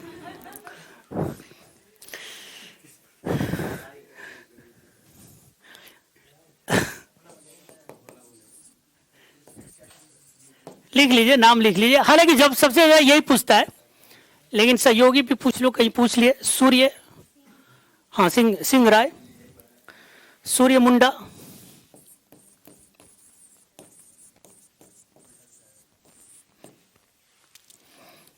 ये लीडर हैं सब। लेकिन सबसे ज्यादा इसमें याद रखिएगा, अगर ये भूल जाइएगा तो कोई बात नहीं, बुद्धू भगत याद रखिएगा, यही जनरली मिलता है आपको जनरल किताबों में, ठीक है। और इस कोल विद्रोह का सबसे बड़ा कारण क्या था कि कोलों की जमीन अंग्रेज लेकर आउटसाइडर को दे रहे थे। दिक्कू, दिक्कू मतलब आउटसाइडर, बाहरी लोग, है ना। तो दिक्कुओं को या आउटसाइडर को, जो बाहरी लोग थे, उनको ये जमीन दे रहे थे, इसलिए कोलों ने विद्रोह कर दिया। कारण में लिख लीजिएगा, transfer of their lands to outsiders, transfer of their lands to outsiders like Sikh and Muslim farmers, like Sikh and Muslim farmers। कारण हिंदी में लिखिएगा कि इनकी जमीनों को बाहरी लोगों जैसे सिख और मुसलमान किसानों को दिया जाना, ठीक है, सिख और मुस्लिम किसानों को दिया जाना।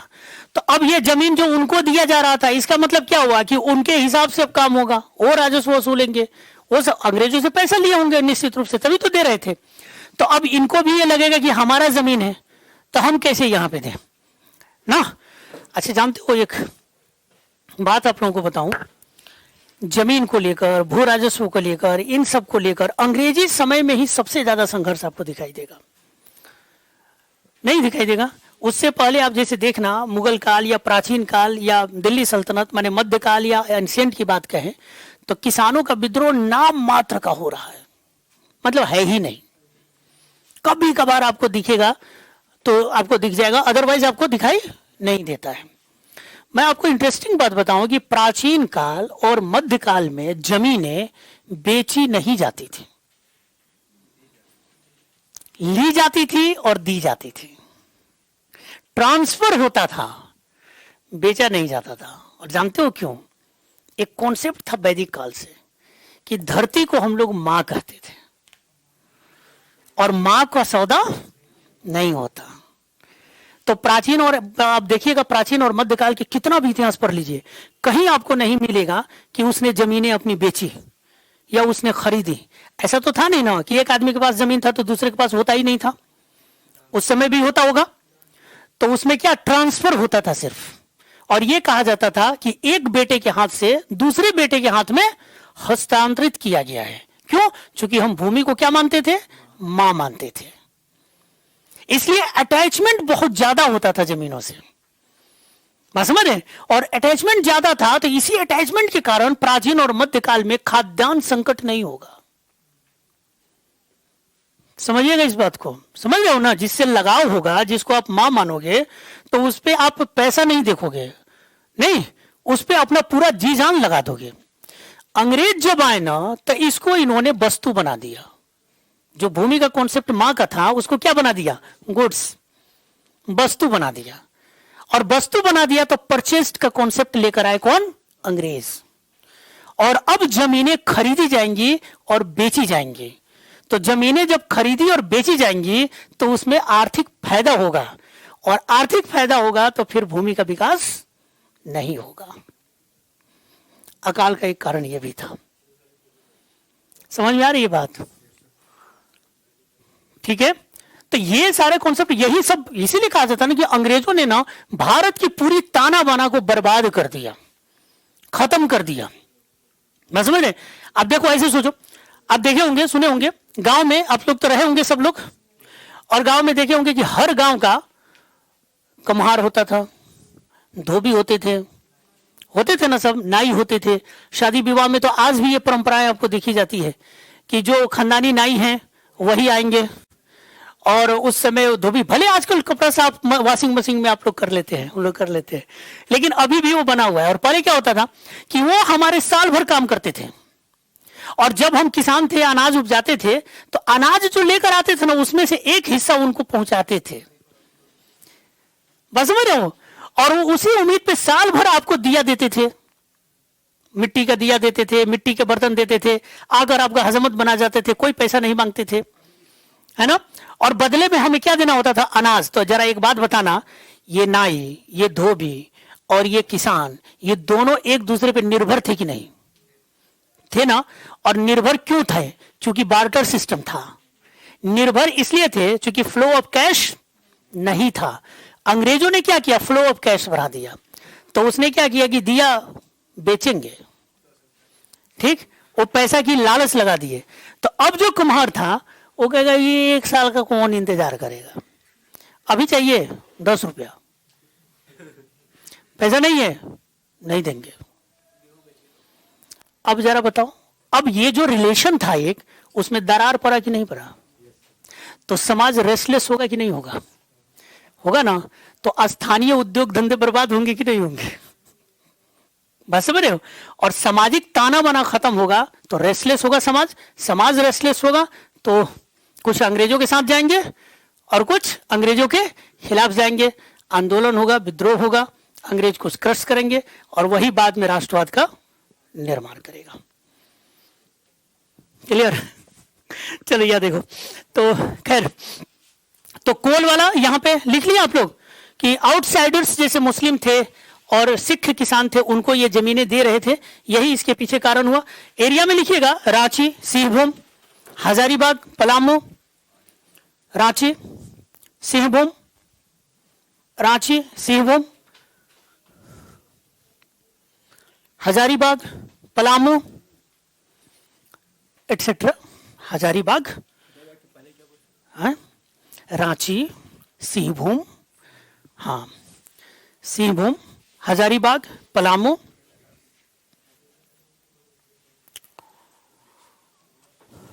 बाद में ये भी विद्रोह इनका दबा दिया जाएगा और कोई विशेष फायदा नहीं प्राप्त होगा। संथाल,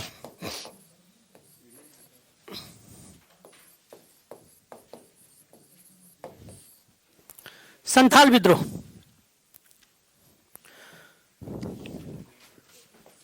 1855 से 56-57, हाँ बिल्कुल 1855-56। असल में 56 में सिद्धू अरेस्ट हो जाता है, उसके बाद में समाप्त मान लिया जाता है, लेकिन ये छिटपुट 97-57 तक चला जाता है। मेन यहाँ पे आप देखेंगे कि 55 से 56 ही माना जाता है, ठीक। और इसमें सबसे पहले नेता लिखिए, क्या नाम है? लेड बाय सिद्धू और कान्हू, लिखिए सिद्धू और कान्हू।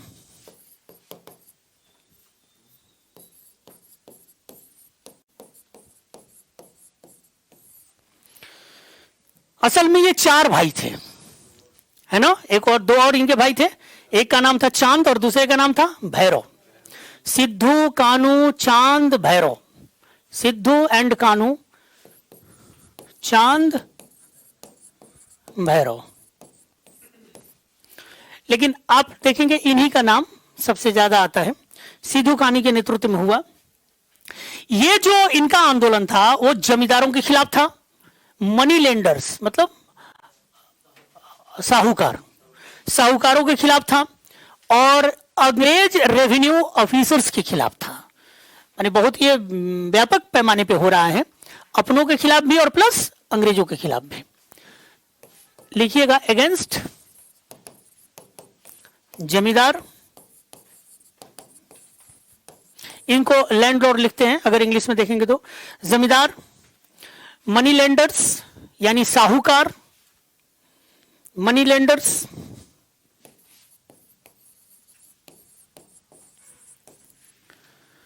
मनी लेंडर्स यानी साहूकार, हिंदी में लिखिएगा। रेवेन्यू ऑफिसर्स,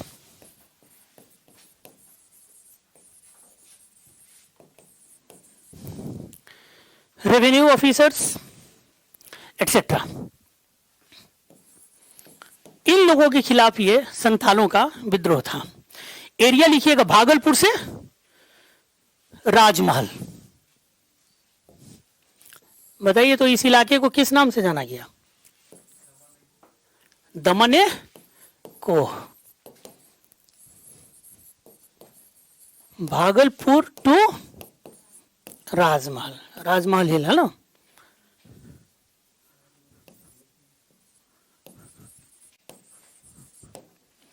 और इस पूरे इलाके को कहा जाता है दमने को।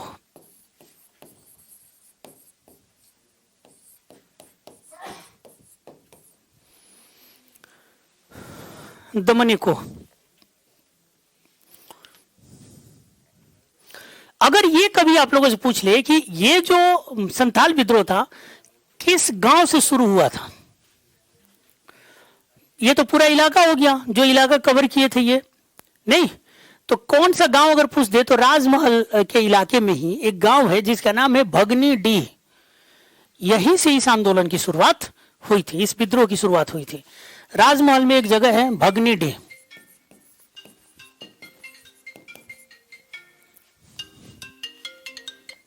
भगनी डी 30 जून 1855 को यहीं से शुरुआत हुआ था।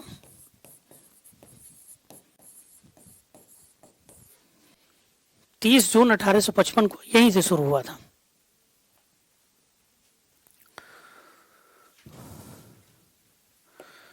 सिद्धू और कानी आदिवासी हैं और इन लोगों ने अपने आंदोलनों को जैसे जैसे, अब देखो संथालों को देखो चाहे मुंडाओं को देखो, तो इन लोगों ने एक काम और किया कि इस आंदोलन को थोड़ा सा धार्मिक रूप देने का भी प्रयास किया और इन लोगों ने ये कहा कि ईश्वर हमारे साथ है।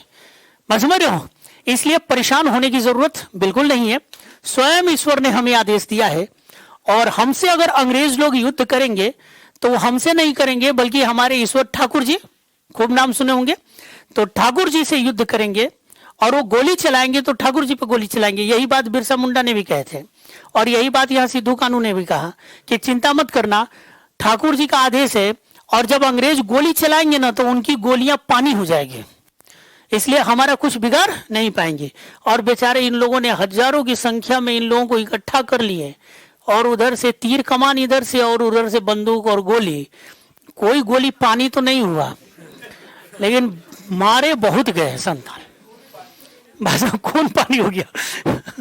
तो धार्मिक कई बार देखो, जानते हो इस समय ये लोग नेता थे, उस समय के अपने समय के जनता के नब्ज को ये अच्छी तरह से जानते थे।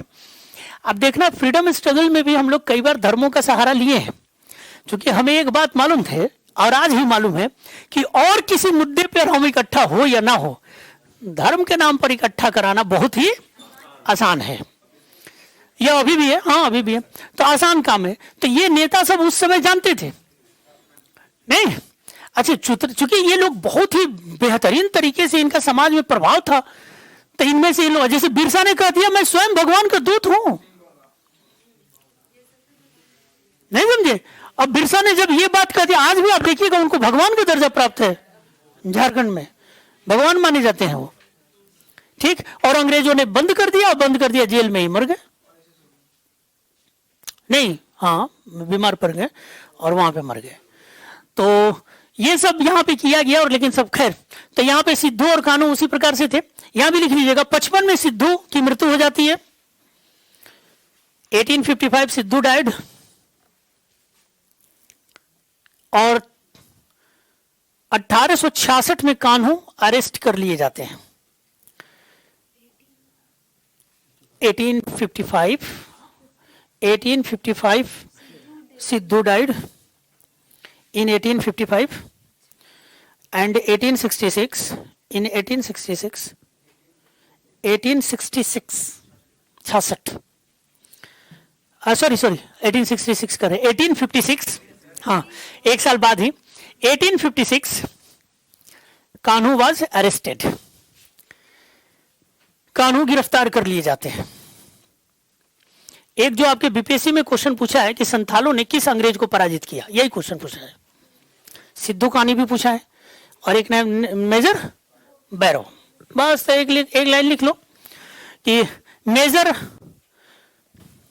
बैरो BURROUGH, बैरो का स्पेलिंग है BURROUGH, हिंदी में बैरो, बी ब ऊपर दुल्ले आर आकार इकले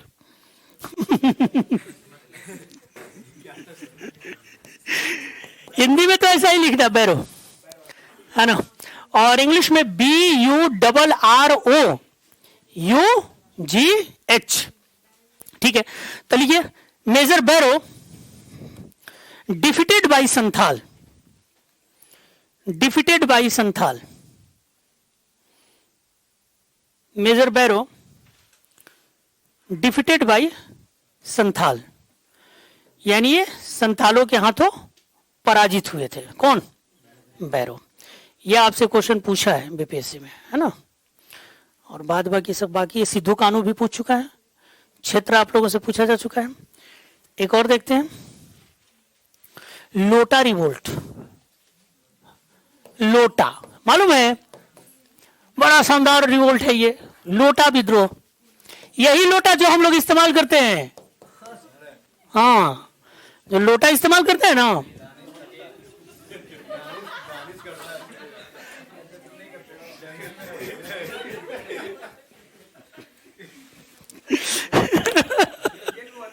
हाँ जेल में देखो हुआ इधर देखो।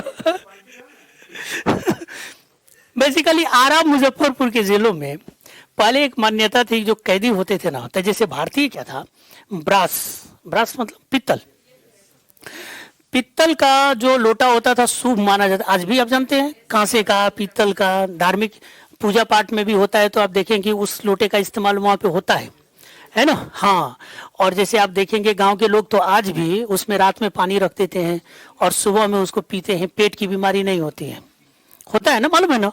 तो धार्मिक मान्यता थी ब्रास लोटा का वेसल्स का, ठीक। अंग्रेजों ने कहा कि ये फालतू में इन कैदियों को ये पीतल का लोटा दिया जाए, ये ठीक नहीं है। इन लोगों ने मिट्टी का लोटा थमा दिया समझ रहे हो, अब मिट्टी का लोटा थमा दिया तो अब इन कैदियों ने विद्रोह कर दिया, हो रहा है कि ना हमको वही ब्रास वाला लोटा चाहिए। भूख हड़ताल, खाना पीना सब छोड़ दिए, मतलब एकदम सब, पानी होने नहीं पी रहे थे। बाद में फिर अंग्रेजों को झुकना पड़ा और उन लोगों ने वो पीतल वाला लोटा दिया वापस। तो इसी कारण इसको लोटा विद्रोह कहा जाता है। 1856 का है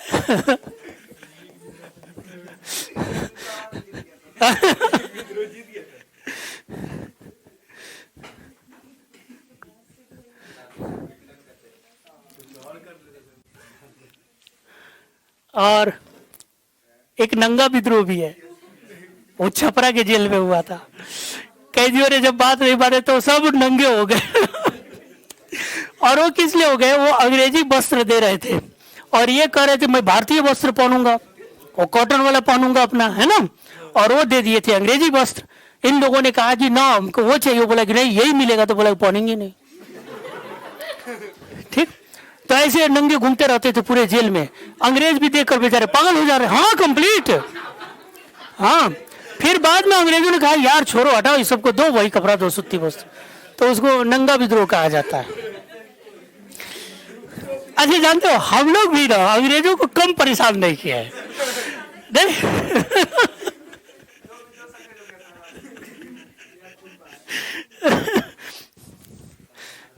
1856 में लिखिए, prisoners of Arrah and Muzaffarpur jails, prisoners of Arrah of Muzaffarpur jail, Arrah और मुजफ्फरपुर जेलों में कैदियों द्वारा आरा और मुजफ्फरपुर जेलों में कैदियों द्वारा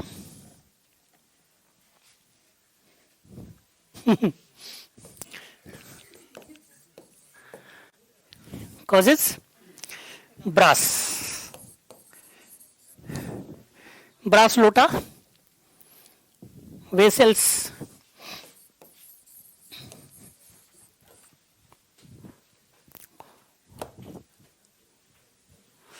दो प्रकार के लोटा होता है।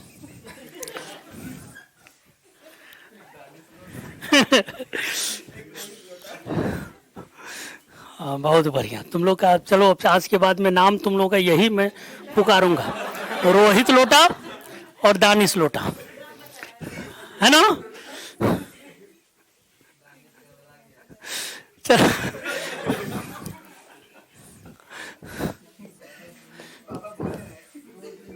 मुंडा, मुंडा रिवोल्ट,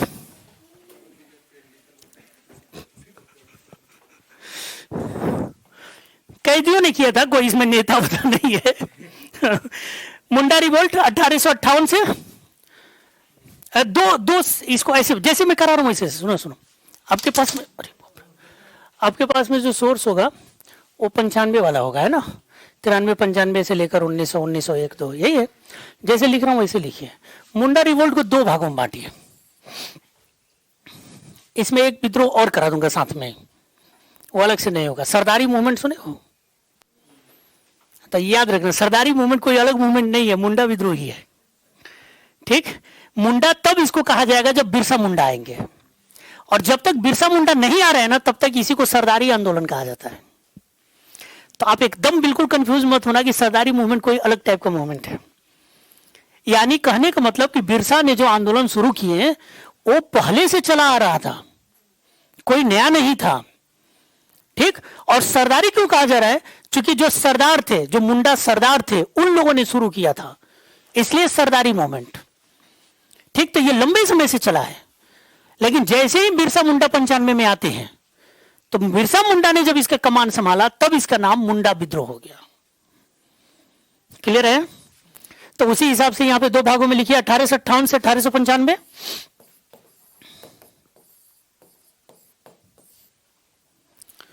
और दूसरा 95 से 1901। कहीं कहीं 93 भी मिलेगा आपको।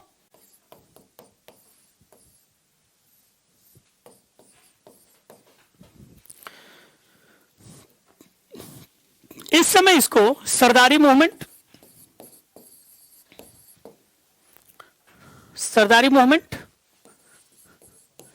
या इसी को मुल्की लड़ाई कहा जाता था। मुल्की, मुल्क के लिए, है ना? या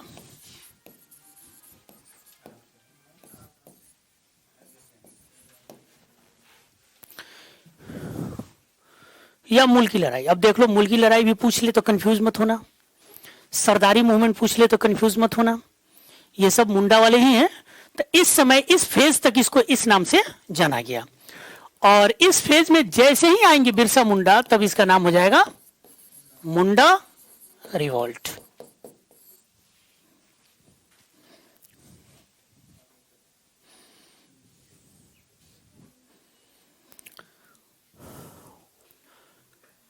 अब इसमें से थोड़ा सा ये समझिए कि आपको पता है कि सबसे ज्यादा मिशनरीज को सफलता मिली, माने रिलीजन को चेंज कराने में, आदिवासियों के पास मिला।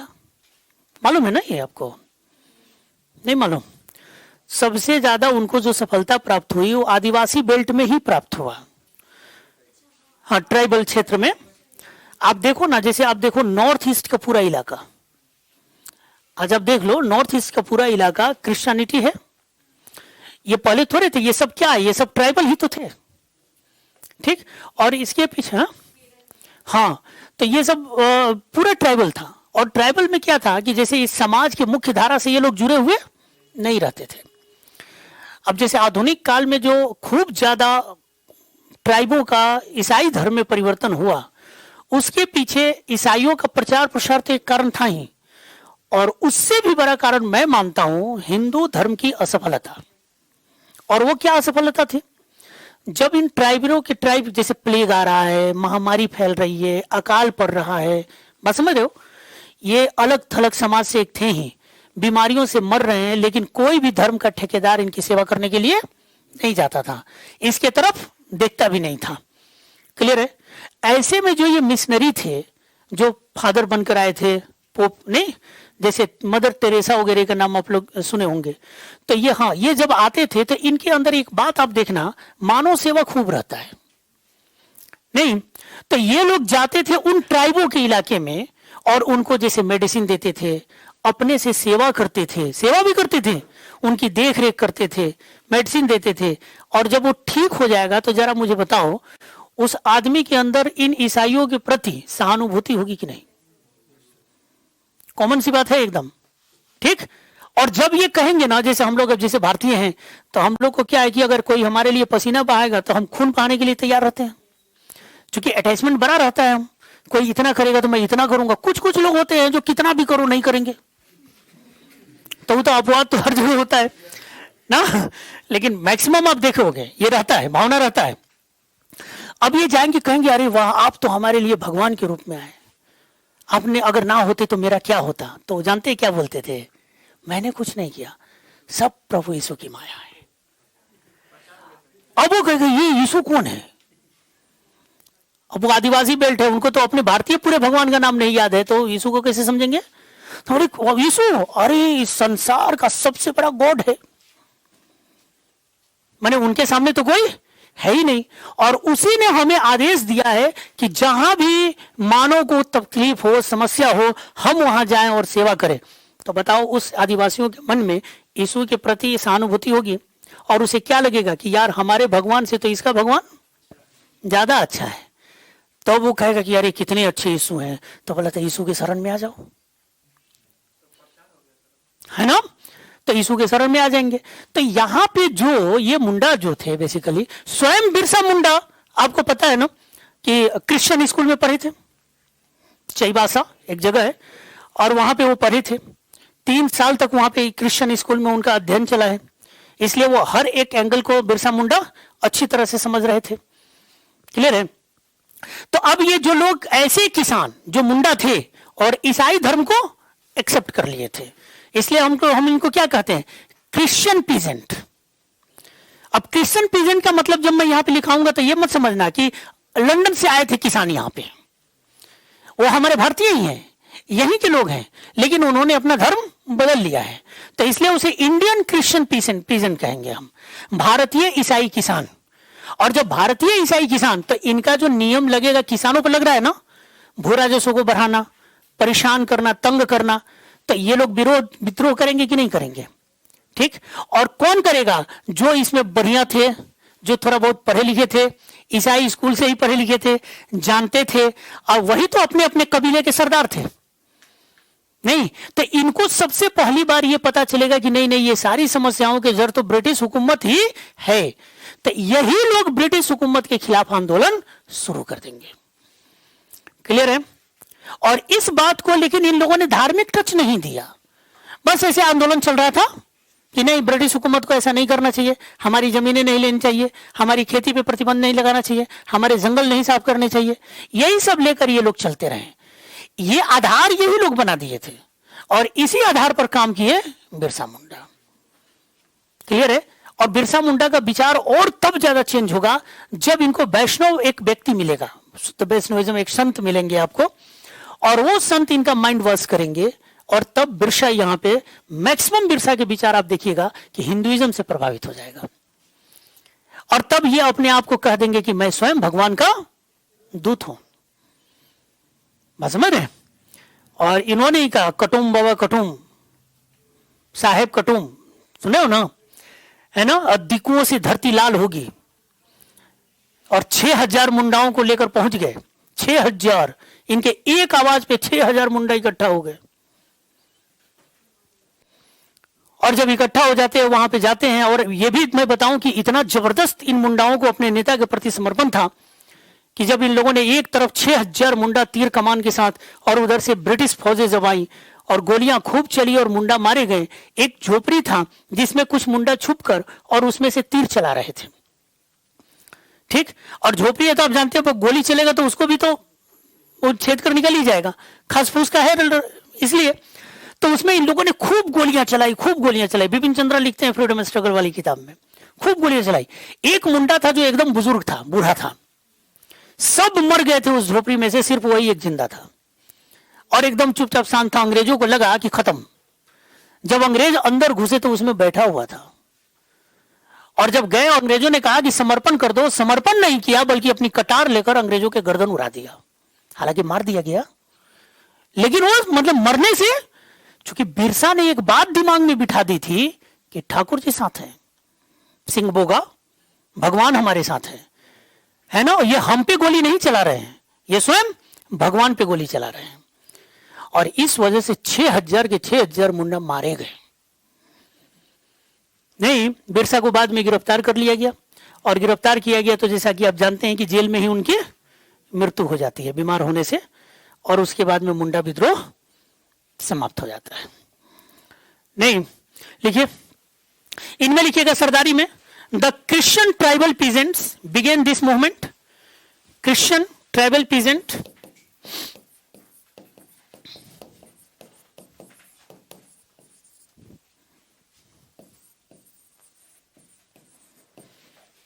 Christian tribal peasant began this movement. इस आंदोलन की शुरुआत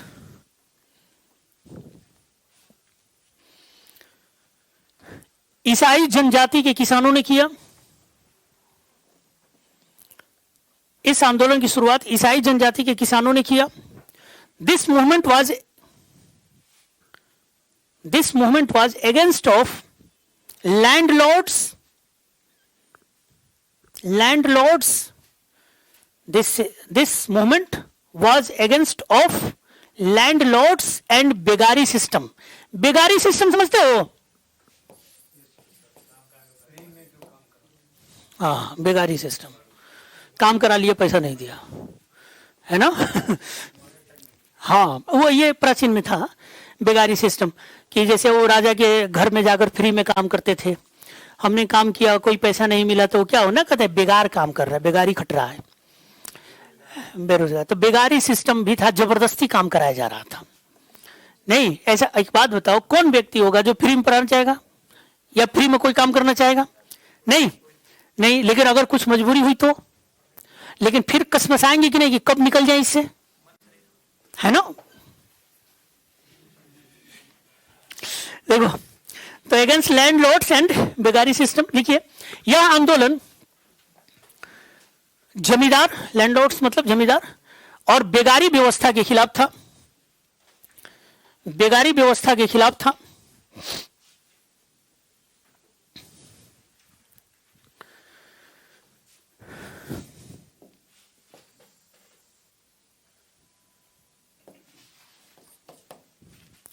लेड बाय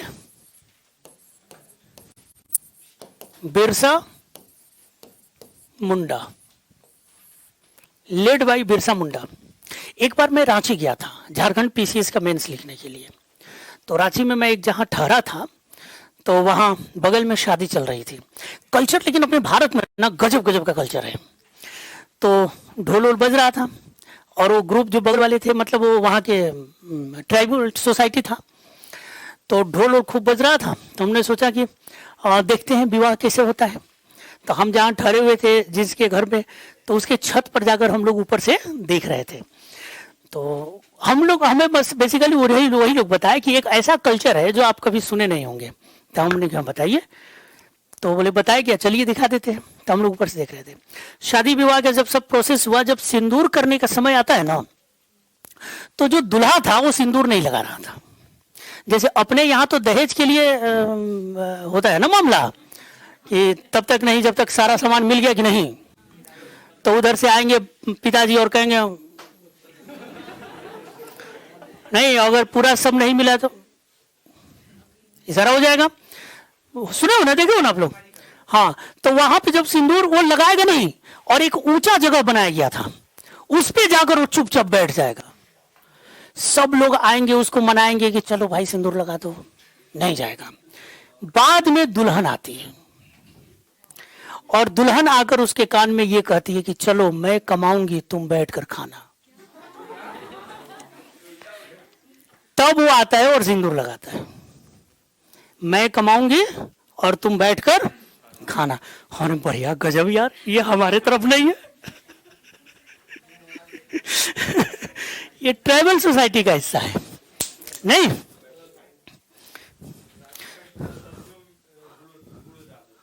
हाँ, कहाँ पे? रांची में? हाँ, अच्छा। हाँ, तो देखो अलग अलग, आप जानते नहीं, ये कल्चर है अपना।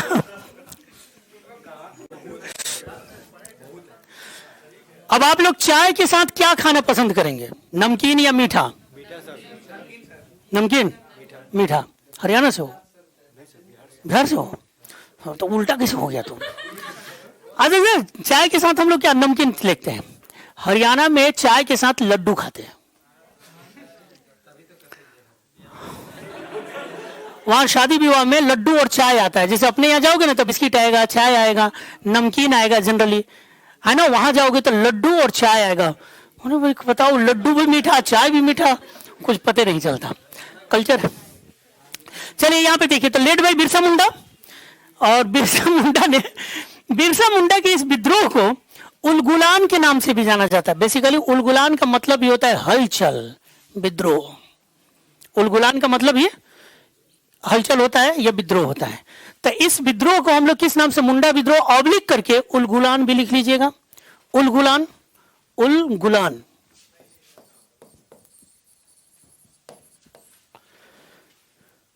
उलगुलान भी कहा जाता है, ठीक है। इनको भगवान, इनको धरती अब्बा, इनको भगवान, धरती अब्बा और विश्व पिता। अब इंग्लिश नहीं, इसको इंग्लिश में भी ऐसा ही लिखना, टाइटल है ये। इनको किनको, बिरसा मुंडा को भगवान, धरती अब्बा, अब्बा नहीं आबा, आबा, धरती आबा और विश्व पिता। अब वर्ल्ड फादर मत लिख देना इंग्लिश में।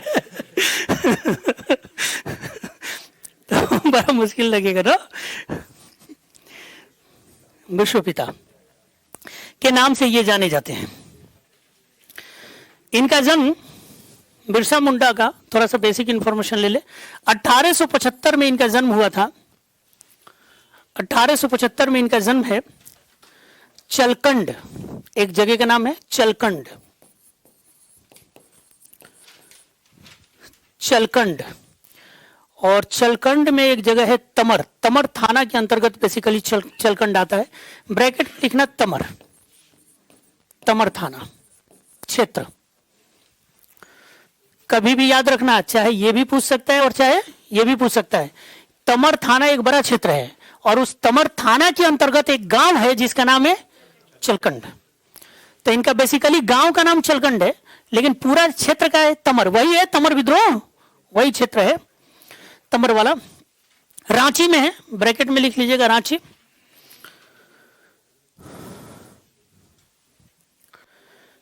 इन्होंने अपना पढ़ाई लिखाई चाईबासा क्रिश्चियन स्कूल से किया। चाईबासा में, हाँ झारखंड, चाईबासा क्रिश्चियन स्कूल।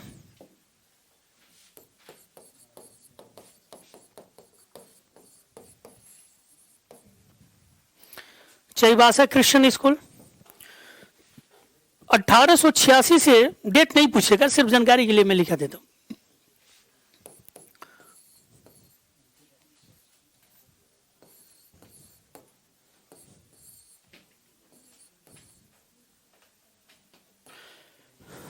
नब्बे है, हाँ। इतने मतलब 1886 से लेकर 1890 तक इस क्रिश्चियन स्कूल में ये पढ़े। तो क्रिश्चियन स्कूल में पढ़े तो क्रिश्चियन रूल्स रेगुलेशंस, जो उनके रिचुअल्स हैं, वो बिरसा मुंडा को सब आता था। ठीक बात है। और सब आने के कारण अंग्रेज भी शुरुआती दौर में बिरसा मुंडा से कोई समस्या नहीं थी, क्योंकि अंग्रेजों को बड़ा अच्छा लगेगा, उनके कल्चर को कोई प्रचार प्रसार करेगा और या उनके बातों को मानेगा। तो समस्या की शुरुआत तब हुई जब इनका 1890 में एक वैष्णव संत मिले जिनका नाम था आनंद पांडे, जो इनके गुरु कहे जाएंगे। आनंद पांडे इनके गुरु हैं, वैष्णविज्म से संबंधित है, वैष्णव धर्म से संबंधित है आनंद पांडे।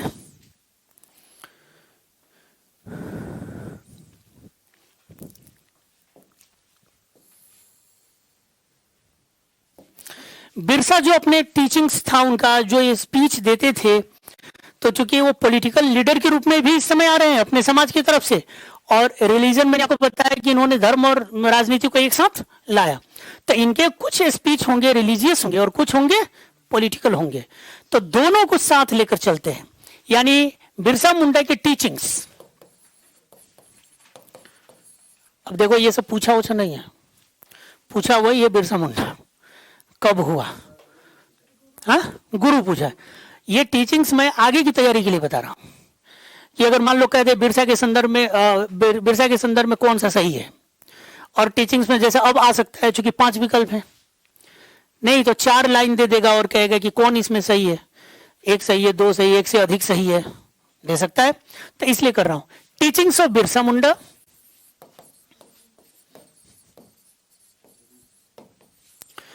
और ऐसे कर लीजिए, एक रिलीजियस और दूसरा पॉलिटिकल। रिलीजियस और पॉलिटिकल, रिलीजियस में लिखिएगा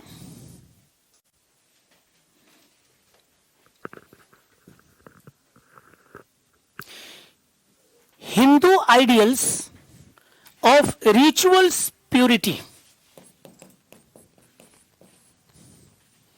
हिंदू आइडियल्स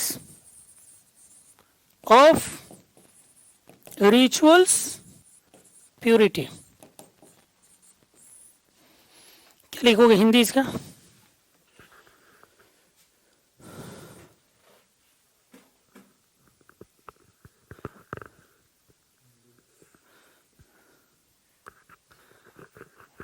बताओ। Hindus ideals of rituals purity.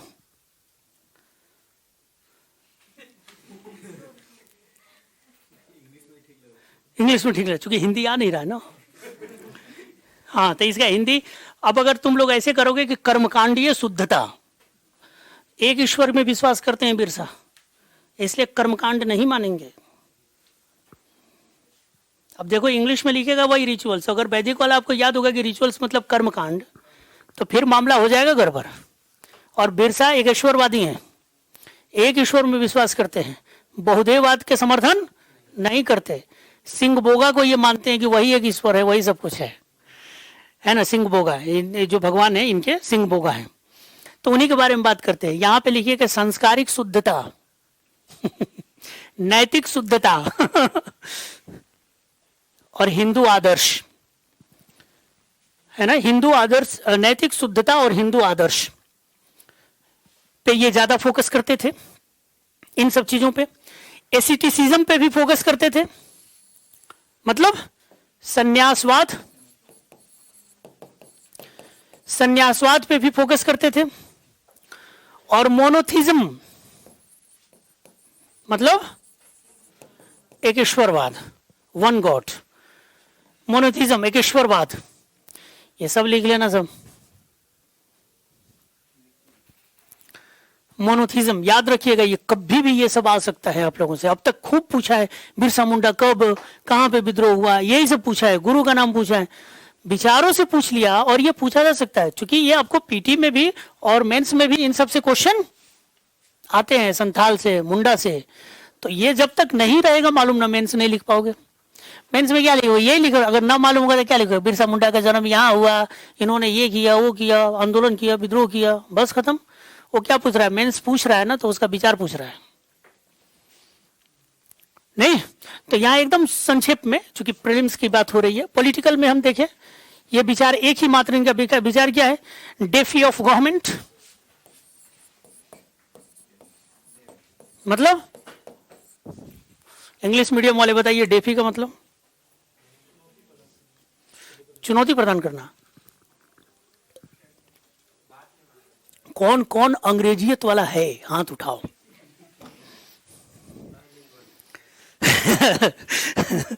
Pure अंग्रेजी वाले कौन कौन है? कौन नहीं है ना?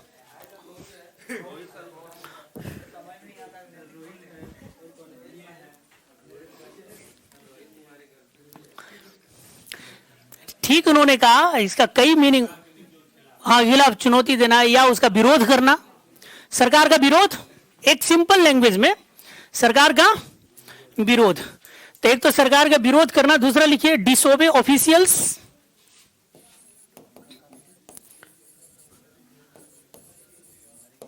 ऑफिशियल्स मतलब अधिकारियों की अवहेलना करना, अधिकारियों की अवहेलना करना। ये सब इनके लेक्चर हुआ करते थे। अच्छा, दूसरी बात, ये एकदम मतलब लिख मत देना ऐसा, मार्क्स के विचार वाला इनको इनके विचार दिखाई देगा। ये रक्त वाली बात करेंगे, खूनी क्रांति की बात करेंगे। ये कहेंगे कि मुंडा रूल स्थापित तभी होगा जब आउटसाइडर्स, जमींदार, ऑफिशियल्स की हत्याएं कर दी जाएगी। मतलब आप समझ लो कि ये इस समय के रेडिकल्स हैं, नहीं रेवोल्यूशनरी हैं।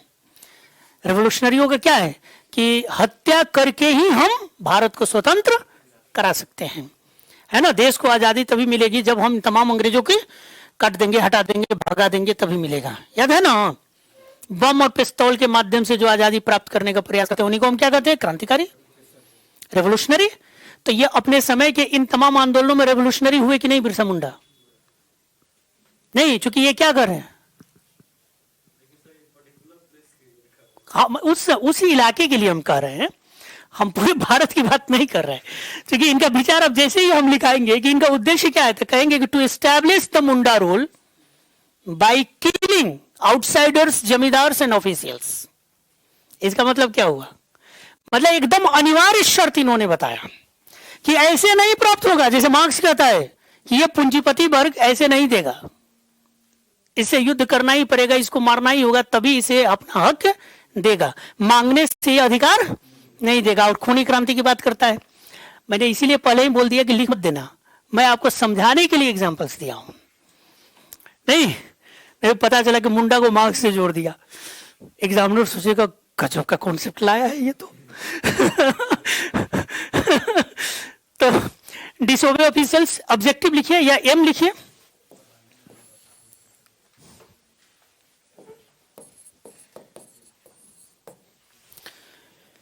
एम लिखिए, ऑब्जेक्टिव लिखिए। टू एस्टैब्लिश मुंडा रूल, हाँ बिरसा मुंडा का, मुंडा आंदोलन का। To establish Munda rule by killing,